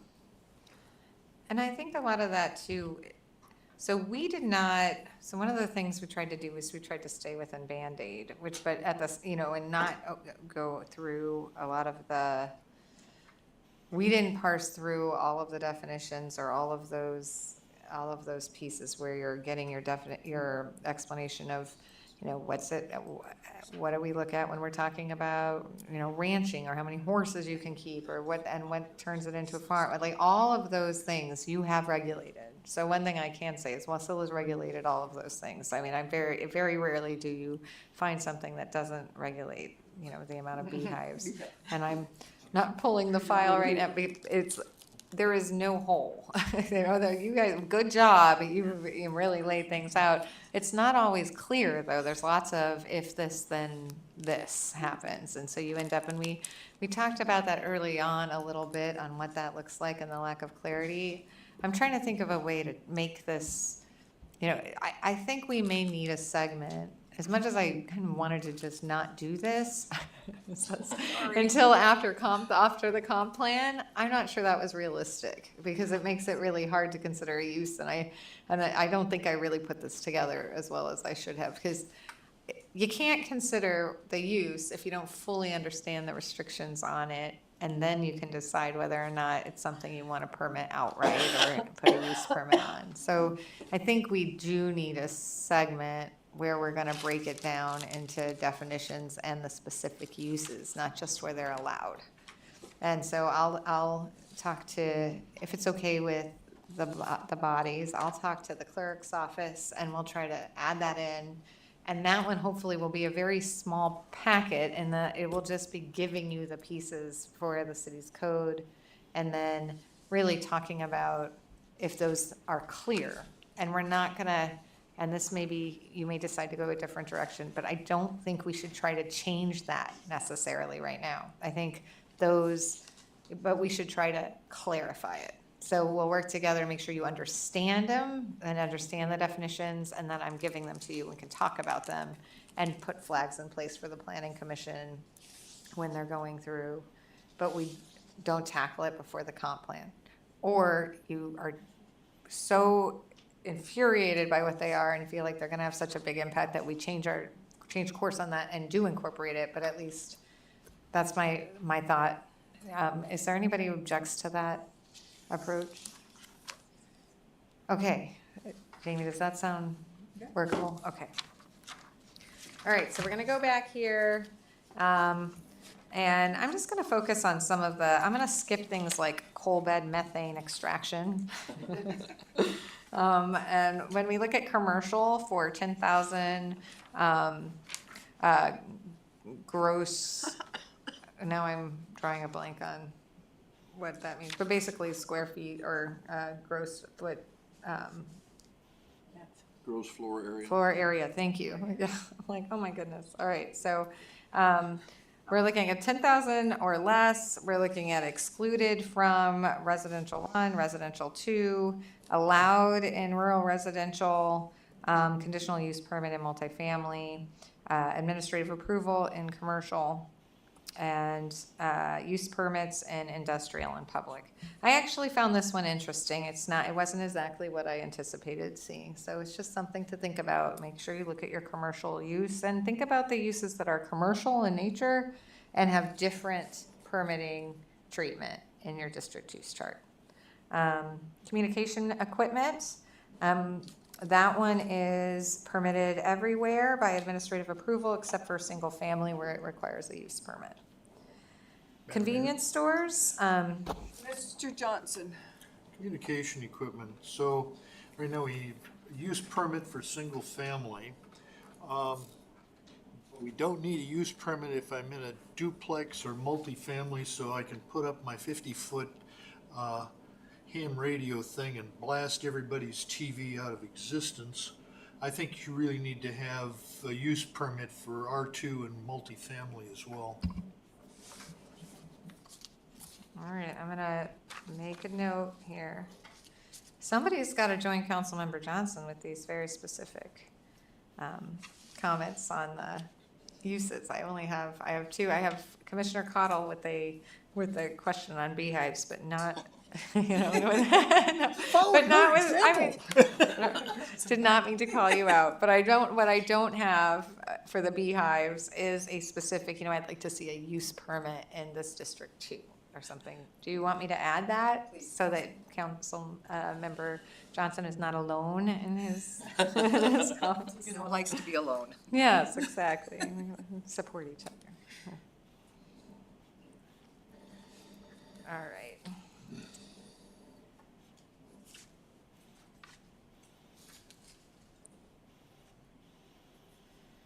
Okay, convenience stores. They are permitted outright, or I'm sorry, they currently have an administrative approval permit in rural residential, and are excluded in single family, and have a use permit in R2, are excluded in multifamily, and have a use permit in commercial, and are excluded in industrial and public. So if you want a convenience store, under the new provision, the only district you are allowed to have a convenience store without a use permit or higher is rural residential. I found this one interesting. I couldn't quite figure this one out, so it seems. It seems, I mean, you know, it's just something for you all to think about. You know, why a administrative approval permit in rural but not say in multifamily? You know, I mean, and those are the questions. And there may be very good reasons, but I'm just throwing questions out there. So daycare with fewer than 25 students or children is use permits in R1, R2, and multifamily. Administrative approval in rural residential and commercial, and excluded in industrial and public. With care for more than 25 children or adults, it's excluded everywhere except for rural residential, multifamily, and commercial. It is allowed with an administrative approval permit in commercial and use permit in multifamily. So, and the conditional use permit in rural residential. I don't know if I said that one already. So this one also is interesting just because of the breakdown and whether or not, and it really goes to the use of the conditional use permit for rural residential and use permit for multifamily, and then the exclusion from R2, you know, so it's just something to think about. And we're moving on. So duplexes are outright permitted in rural residential, there you have administrative approval permits in rural residential, R2, multifamily, and are allowed by use permits in commercial districts. They're excluded from single family and excluded from industrial and public. Exotic animals are not permitted in Wasilla. So everybody take your exotic animals elsewhere. So. Thank goodness. No snakes. Farm animals are permitted in Wasilla, thankfully, but they're excluded from multifamily and commercial and public. They're allowed with a use permit in industrial and a use permit in R2 and R1. And they were allowed with an administrative approval permit in rural residential. So with the changes, that would be permitted outright as proposed. Firing range, outdoor firing ranges are excluded in all districts except for a industrial and public, which they can be permitted with a conditional use permit. Yes, Councilman? Oh, here, yeah. Madam Mayor, so Mr. Johnson. we have the word outdoor there. Why don't we have it both indoor and outdoor? Because I think the conditional use would be the same in either case. I don't know, but I will look at that. I mean, I think that the listed use is only for outdoor, so I think you'd have, you know, questions would come up with an indoor, and you would be looking at the use that it most closely relates to. But that's a really good point. I think they're very different. Those are very different things, right? An indoor and outdoor range have different impacts. You know, I mean, given the change in noise and maybe even risk and containment. And so I don't, so that's, but I'm gonna make a note to just look at that. Alaska, I think a lot of communities have firing ranges, both indoor and outdoor, so we should be able to find something to look at to help inform us. Madam Mayor. Ian, Holly, too, I believe, something that doesn't show up on the chart, it's outright excluded, I believe, at that point, right? So, and that's a question for the difference between, no, it's not outright excluded. So the way that it's drafted, so if something doesn't show up on the chart, currently there's this administrative consideration process. And we just addressed this question, so it's funny that it just came up. So basically the planner would determine, if it's close to, what use it's close to, and then make it a determination. And so we have actually changed the code to if it's, actually, I'm trying to think of what we put in here. But basically what we did is try to limit the discretion involved. So there is some discretion, but then there's also the ability for council to, not council, for the commission to weigh in, so that a person who feels like there's a use that is substantially similar to another use and they have been excluded, they can ensure that they get a review by the commission as a body. Reason why I was asking that was just to go off the whole firing range situation was, I mean, yes, could somebody draw the conclusion that indoor and outdoor are similar uses, but also at the same time, I mean, I know of somebody that has an indoor range in their house. Very interesting when we had the house built, but you wouldn't know it existed. It's not inside the city, I'll say that. Well, there are other regulations, that you'll get for discharging firearms and when on property, and that's sort of, something we'll have to make sure we look at, and it's consistent and it makes sense when you look at Title 16. Okay, group homes are excluded everywhere except for multifamily, commercial, and public where they're permitted with a use permit. Madam Mayor. Nikki. So Holly, on this group home, it reminds me of that rehab place on Patricia, that has the sex offenders. Would that be considered a group home? That's a good question. I think honestly, I want to give you an answer and I cannot remember. I would have to literally look at what their structure is and what they have, and not just the definition. More than 8 people, and they have more than 8 people, so it wouldn't. Okay, that means, it looks like that we could just exclude them. That they couldn't do that.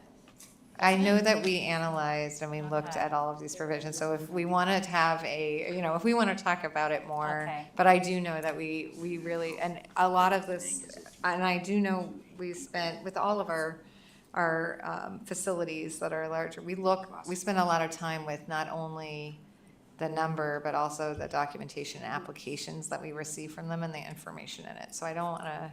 Okay. Those are good questions. Yeah, I just Councilmember thought, oh my Bebop, gosh, but- this could be easy. No. Well, the definition of a group home says 8 or less, not more than 8 people, so it doesn't meet the definition of a group home. Well, and I think we should just hold off on, because I promise you, and I think I even gave council a memo, there may be an attorney-client privilege memo on. So I mean, we can delve into this, and actually, there is another piece to this, because of the FHA, the Fair Housing Act, and some of the changes we made, which we haven't walked through as part of this. We're sort of parsing through these big things, but I'm gonna put on our agenda, or so on our table of contents, I'm gonna make sure we talk about all the housing and all the different types of housing and the changes that happened from the last code, and then that might be a great place to take up Councilmember Violek's analysis of just what is a group home and how does that relate, because I know we've done it for a specific home. We've looked at it very, very in depth, but and for others, we always look at that first, right? What is your use? But we should do that sort of as a separate topic. Mr. Crafton. I just want to respond to Ms. Violek's thing. If you go look at the zoning on that property, it's zoned RM. Guys, I'm so sorry. Let's not talk about a specific parcel and whether or not what we think it's classified as.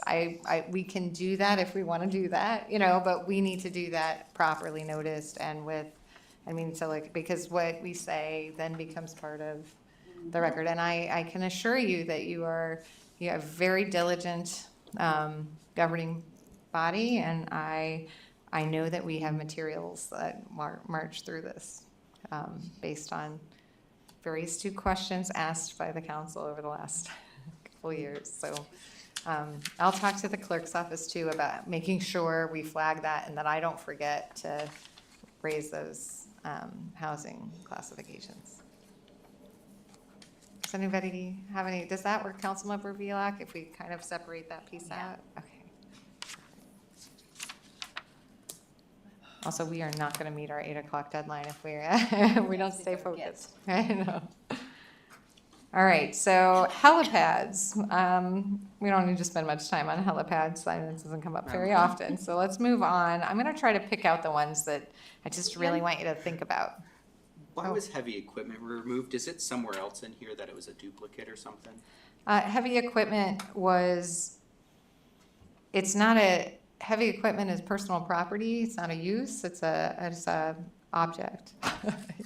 So It's no big car. yeah. So, but there are references to uses that involve heavy equipment. So home occupation, again, this is we're gonna add this to, home occupation is one of the ones we have to look at when we're looking at assisted living facilities, correctional facilities, group homes. These are all addressed, and the code provisions changed on all of them. So we'll look at them all together.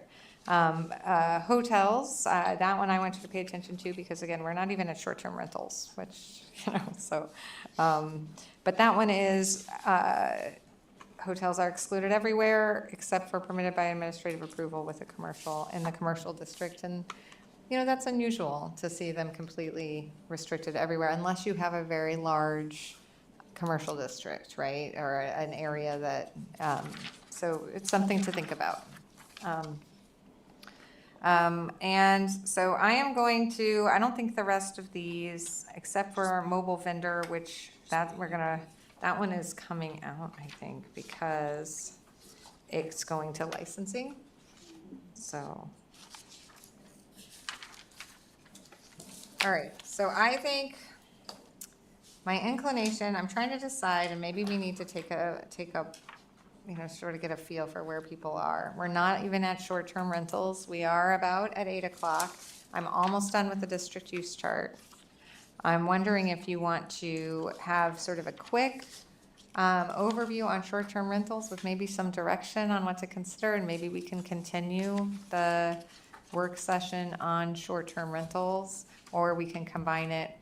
But realistically, we have been trying to keep these to sort of a manageable length by dividing them into segments and having, I think short-term rentals, you cannot combine that with the first time you're looking at a complete comprehensive code, proposed code. I think that you would, unless you understand or you're ready to go past 8 o'clock, if we combine them, I think it would take probably an additional 2 hours or something, or maybe an additional hour. I think we can, at the least. So, Mayor, can we kind of consider that now? It's just so because if we're going to go into it, that's great, but I just want to. It's consensus of the body. I'd say move it to a different meeting.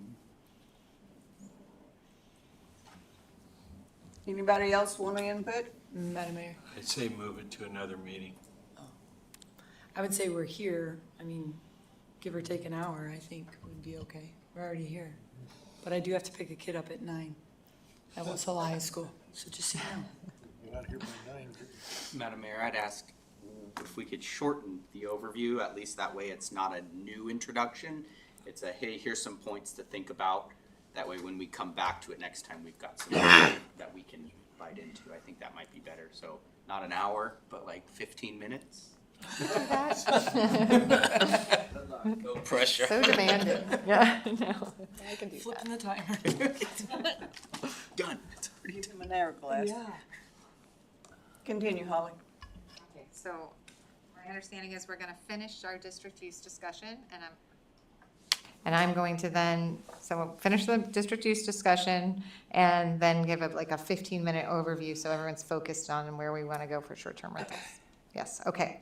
So moving on, mobile homes. Mobile homes are excluded everywhere except for they are permitted by conditional use permits in residential too. Ian? More of a definition in this situation. We've had one come up where we had some confusion between what actually constitutes a mobile home because the state had something else. So, I mean, I know it falls in line with this, but I think that's one of those ones, kind of like the church situation. It just might need some clarification around it. And you've probably heard of that situation, what's going on, so. Yes, and I think we did try to clarify it in the updated code because of that specific situation, but also the implications. So that is probably, I think what I'm gonna do is when we raise those housing issues, you know, when we look at all those definitions together, I'm gonna make sure that we also include mobile homes and mobile home parks, you know, just to make sure we get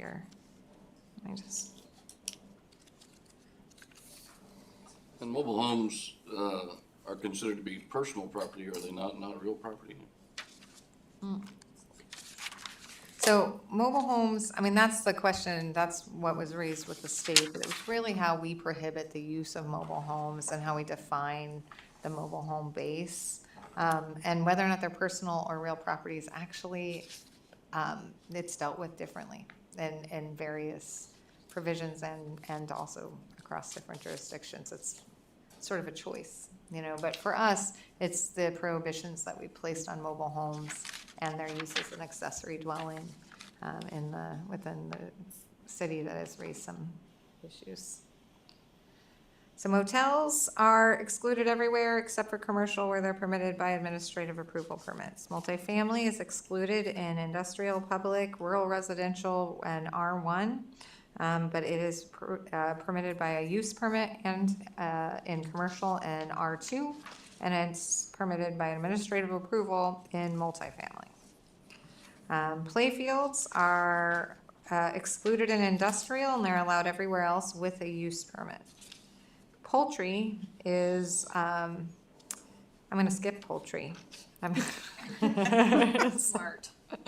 Let's move through some of these. Public facilities are allowed with an administrative approval permit in industrial and public. Use permits everywhere else except for a conditional use permit is required in R1. That one I found interesting, just simply trying to marry trying to think about the genesis. Resource extraction is excluded in R1, R2, and multifamily. It's permitted with conditional use permit in rural, residential, and commercial, and it's permitted with a use permit in industrial and public. And short-term rentals, this is an important one, probably for our overview as well. So it's permitted with an administrative approval permit in commercial. It's restricted in R1, and you need it in industrial and public, and it's permitted with a use permit, obviously subject to the short-term rental provisions in rural residential, R2, and multifamily. Single-family dwellings are permitted in all of the residential districts, including multifamily, with an administrative approval permit, and the public district with an administrative approval permit. It is excluded from industrial and it requires a use permit in commercial. Subdivisions require administrative approval throughout all districts. Utility facilities require an administrative approval permit in all districts except for R1, R2, and multifamily, which requires a use permit. I found this one very interesting. It seems very open. So you did not, so congratulations, you did not overregulate utility facilities. Eric? I think that's because of the idea that everything's so spread out. So I think my read on the code is that when you start to get the smaller parcels, then those, because it's pretty broad what a utility facility is, but any well house, any sewer treatment system above or below ground, so septic tank, all that stuff. So we've got some community systems that we've talked about, like Lacey Lane and stuff, that those are, we still need those because we're so isolated from that sort of stuff, so. And so that's one of the things too, when you look at a use, usually you're looking at a use. So the way that we've chosen to regulate that use as opposed to treating those uses as accessory uses is interesting. A lot of times those are just seen as accessories to the principal use, and then the principal use really dictates what happens if you're looking at, as opposed to a facility, which is, a more, that's a facility as defined generally, you're looking at a principal use of the facility. It's a bottling facility, it's a, well, we're gonna manufacturing facility, but we won't go through that too much. But those are great points that Eric made, so we'll have to kind of delve into that. Waterfront use, this is another one, and some of these uses just don't fit a district use chart. Like we're pulling, much like heavy equipment, which we pulled out. Waterfront use, administrative approval permits in all districts, all residential districts, and use permits in commercial, industrial, and public. Wild animals are also prohibited in the city of Wasilla. Good luck with that one. I don't know. No snakes. Yeah. No moose. Someone go tell them all, yeah. Unless you have got to go, you're not in our code. Moose and deer, you can't come in. So zoos are also excluded in R1, R2, RM, and industrial, and they are permitted with a conditional use permit in commercial and public, and I found this very interesting, but they are allowed with a use permit in rural residential. So, that's really the only place that you can, the easiest place to have a zoo in Wasilla is rural residential. And maybe that makes sense. But, and that is, we are done for now, I think. Yes. All right. So now I feel like maybe by force, but we have all taken this journey together, and you are intimately familiar with your district use chart, which I hope has raised a bunch of issues that you will consider moving forward when you go into the observation homework assignment. Right now we have the pieces. We may have more questions in some areas, and I'm sorry for that, but we will make sure we get you as many answers as we can. The short-term rental, I'm actually going to stay away from the PowerPoint because I have 15 minutes, so I'm going to actually just talk to you. These are my biggest problems with your short-term rental provisions, and when I say problems, I do not mean that these are illegalities with your code. They are not. They are my concerns when I look at the reality of enforcement. One, your short-term rental permits permits are annual. A lot of communities are copying each other's codes and coming up with these annual permits. But we have learned that an annual permit that has a right to appeal the permit through an administrative process ends up getting in this odd situation where if you issue an annual permit for a short-term rental and then that permit is appealed, then by the time they are, and currently under the code, although we updated this, the appeal stays the permit, then they are fighting for a permit that will have expired by the time they get a decision. And so that is one issue with, and that is that's sort of our permit process and our appeal process put together, right? That creates this it doesn't make that much sense. So that's one. Two, we have and Wasilla has in its code a lot of provisions regarding what has to be in the agreement between the short-term rental owner and the renter. And it's things such as they must be 21 or over. It's things that absolutely make sense to be regulated, but are a heavy lift to act. That's a significant regulation to start telling a owner what has to be in their agreement regarding the age of the renter, for example. And a lot of the provisions that are in there regarding trash receptacle days, and these are very express and specific, more specific than most communities that I found. But when you pair them with the appeal process with the permit, then that becomes even more onerous. The other thing is our short-term rental permit process has a public notice provision and publication provision. And so you're engaging the entire community, and it analyzes whether or not it's, it applies the regular administrative approval permit criteria. So you're looking at, is it harmonious with the neighborhood, and all of those questions that are very discretionary. So when I looked at other short-term rental permits, our short-term rental code provisions throughout Alaska and beyond, there were some themes that I think were interesting. One, a lot of communities look at a registration process, and what I noticed was it seemed almost like that was analytical, like they were trying to gather information regarding short-term rentals before they adopted any more in-depth regulations. So they were registration, tell us where you are, and understand that here are our land use regulations. And so it was more monitoring. It also included a fee, and it also allowed, a lot of that was tied to taxation and taxes that were increased, or rather not reduced, depending on how they approach taxation.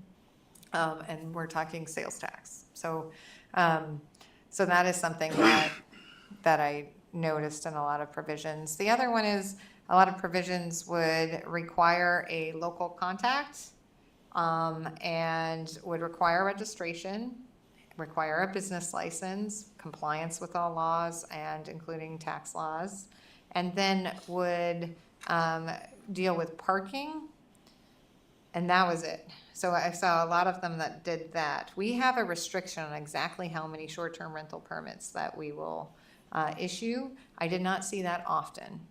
So the Soldotna is a good example of a community that is regulating short-term rentals, but doing it in a less restrictive way. Seward has regulations, and they are fairly restrictive, but the permitting process is it's an administrative process, and the only appeal from a permit is to the court. So they sort of eliminate that procedure. Homer is considering one. Again, it's less restrictive in the sense that it's an application process with less criteria. So it's more of a checklist for criteria, and a lot of them don't have the restriction on the permits. So what you have now in the proposed code is no short-term rental regulation. That's separate and apart. There is a bill pending in the state. So I think that's similar to what Councilmember Graham was saying, something to watch. But I think the main question, based on the discussions we had, that I'm going to be, when we do move through the PowerPoint, will be, do you want to monitor it and adopt some sort of registration, regulate it lightly, keep the provisions you have? There are some changes that I would recommend, but we have that drafted and we can propose those. But it's as restrictive as it can be, in my legal opinion, staying clear and away from any potential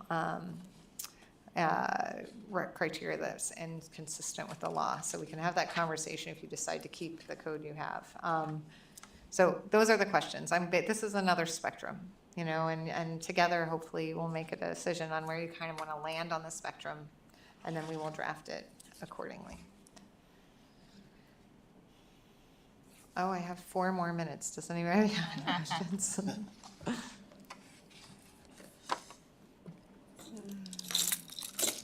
Oh, maybe the other thing I'll do is tell you what's in your packet so that you look at it. Anchorage has grappled with this issue, and they hired a lot of consultants, it appears, from their what they have, and some of them deal with Wasilla and even identify Wasilla's the amount of short-term rentals in Wasilla, which is extremely low compared to the other. So make sure you look at the packet materials for Anchorage for that reason, because there's a lot of good information about what they were looking at, and they did it on a statewide platform, so.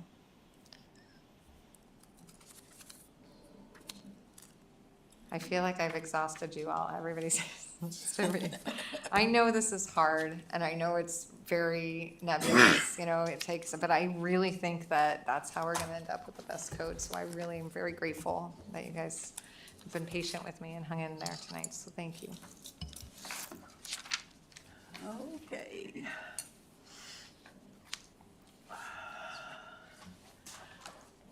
Is there a motion to exit committee of the whole? Madam Mayor, I move that we exit committee of the whole. Is there a second? Second by Councilman Johnson. It's been moved by Councilmember Crafton and seconded by Councilmember Johnson to exit committee of the whole. Is there objection to the motion? Hearing none, we are now out of committee of the whole. The time is 8:10 p.m. We are on to audience comments. Is there anyone in the audience that would like to address the council at this time?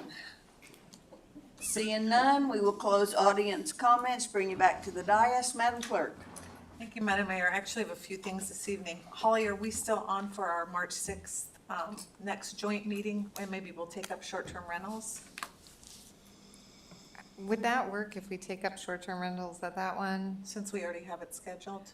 I think that's good, because one of the things I was gonna raise is picking a date, moving the date out for the final draft, so I have time to incorporate all of the comments, which will take longer than the 5 day. I had the best laid plans. I'm like, 3 days and we'll get them all in there, but that was obviously.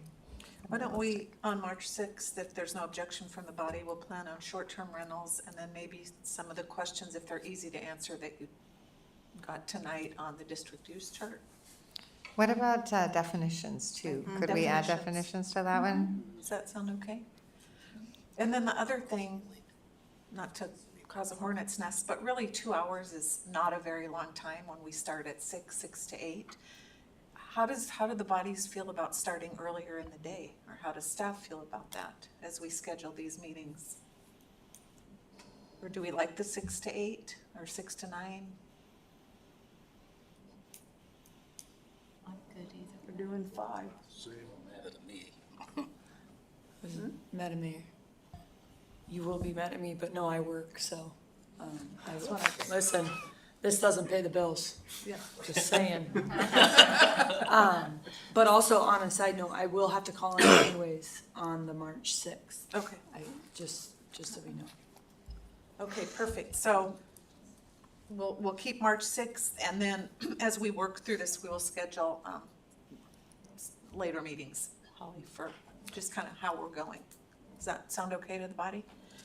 And then for council only tonight, you'll see we finally have our budget calendar.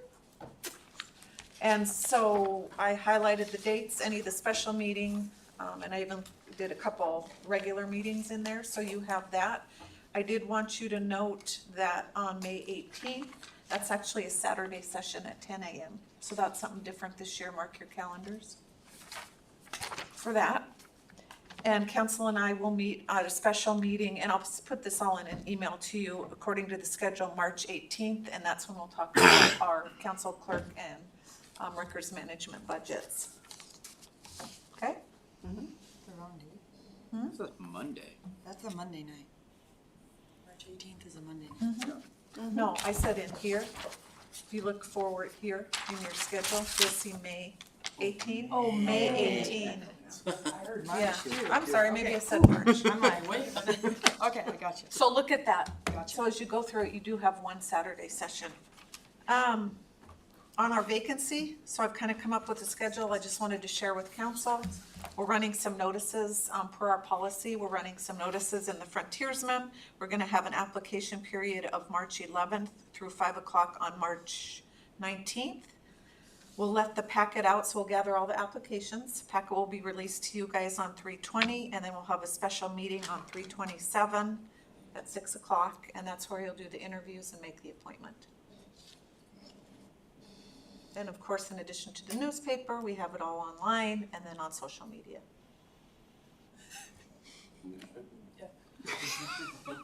We still do some newspaper advertising. We do. Go read it on your phone though. So, anyway, I'll send this all in a nice little neat package. So lots of special meetings coming up. And that's all I have. Quick question for you, Madam Clerk. The House Journal, which is part of the packet here, I'm sorry? Yes, that's the, that goes to the bill on short-term rentals, so that House Journal just gives you an idea of what their legislative discussions Okay, are. yeah. House Journal is not real easy to document. Thank you. And the bill itself is right, should be right before the House. Okay. Madam Attorney, No further comment. Councilmember Rubio. Thank you, Madam Mayor. Holly, as always, thank you. It is a lot of pressure on you. I do love our conversations though, and I think sometimes it's not right on the point of the question. It still is viewing everybody's opinions and the direction they want to go, so I think it's great. And I'm all for staying till midnight. I work all the time, so. Bad for some of you maybe. Whoa, my mic, you cut that off. What happened? There we go. Jeez, midnight, we're fine. Just kidding, it's fine. Thank you guys for tonight. Councilmember Graham. Thank you, Madam Mayor, and I hope everybody listened to what John Klapperich had to say today. You know, John's been a businessman here for a long time, and has definitely been involved with a lot of small business development through his years in radio and now his advertising businesses. But, you know, that's the same thing I hear. I'm sure it's the same thing you guys hear. Is it is really tough to start a small business, particularly if you're a mom and pop operation or you're a 3 and 4 person operation. It is really tough here in Wasilla to make that happen. Unless you're willing to hire a lawyer, which most small businesses can't do. You know, when they're starting up. You know, most small businesses that fail because they're undercapitalized. So, you know, adding additional expense on the front end of that just means that they don't get started, which is unfortunate. But I think we're headed in the right direction. I appreciate all the information and appreciate everybody's input. You know, the reason we're having a joint meeting is so we can get different outlooks on things, and I think we're doing that. And, it's going well, and I vote against midnight. Thank you. Councilmember Velock. Thank you, Madam Mayor. I also want to thank Holly and everyone for coming. Yeah, we're definitely headed in the right direction. Yeah, it's a little surprising even to look at where things are excluded, what took an administrative authority, you know, or so this has been really good and very informative, and so we'll see you at the next meeting. Thank you. Councilmember Crafton. Thank you, Madam Mayor. And again, thank you, Holly, as well for all of this. Might be a lot sometimes, though, at the end of the day, this is what we signed up for, is to do this. And so, of course, I always enjoy the conversation. It's good to hear what other people are thinking as well. I vote against midnight as well, but I'm up for longer than 2 hours. I think 3 hours is about where we expect most. I expect some of these conversations to last, so. And maybe we do the final one on a Saturday or something, and we might need that amount of time, just not 5 hours again. Not 5 hours again, that was too long. Councilmember Johnson. Thank you, Madam Mayor, Council. Thank you, Holly, for the good presentation, and thank you for the good discussion. Commissioner Sajel. Thank you, Madam Mayor, and thank you, Holly, for putting this together. I don't envy you, but I'm not volunteering to help either. But no, I enjoy the conversation, and you know, it's one of those things, you hate it, but you gotta go through it. So I think at the end, the city will be better, and maybe the citizens will have a parade for us or something. Commissioner Seals. Thank you, Madam Mayor. I really appreciate your legal knife that you're taking to this and not just slashing it. The memorandum on the short-term rentals that was sent out, very informative, and I suggest that all council members and commissioners look at that.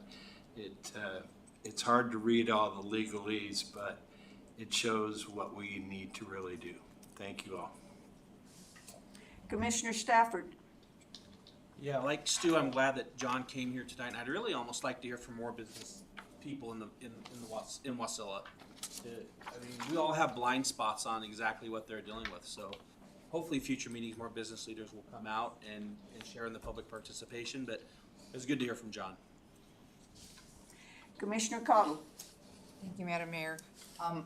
Holly, thank you for allowing us to throw you all these strange little curveballs that we constantly interject. But I appreciate that you will delve into some of these strange little issues. I think when we go through the definitions, that will help a lot of that, to clarify some of that. I appreciate input from Crystal and Eric, you know, kind of helping clarify a few things, just, you know, giving us information that helps pull some of these little pieces together, because there are so many pieces here.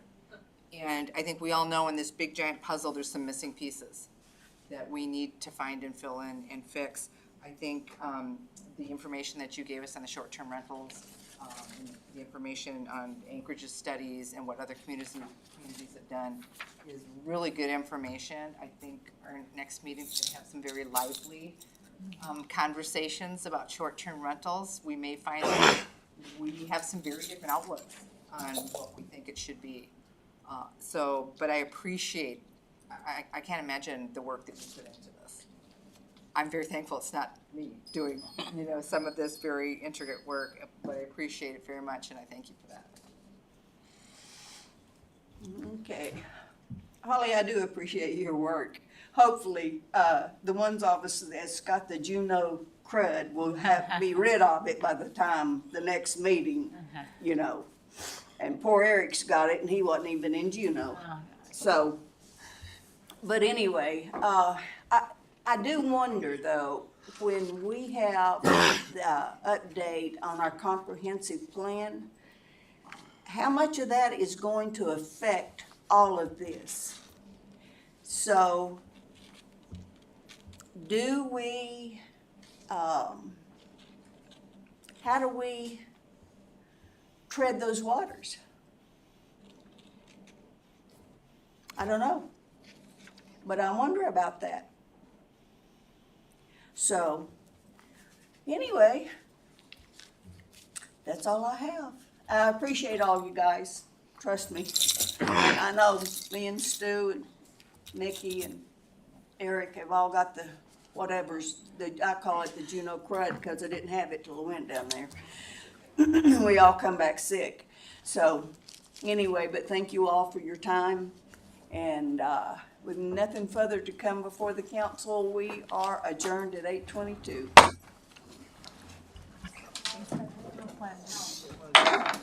What?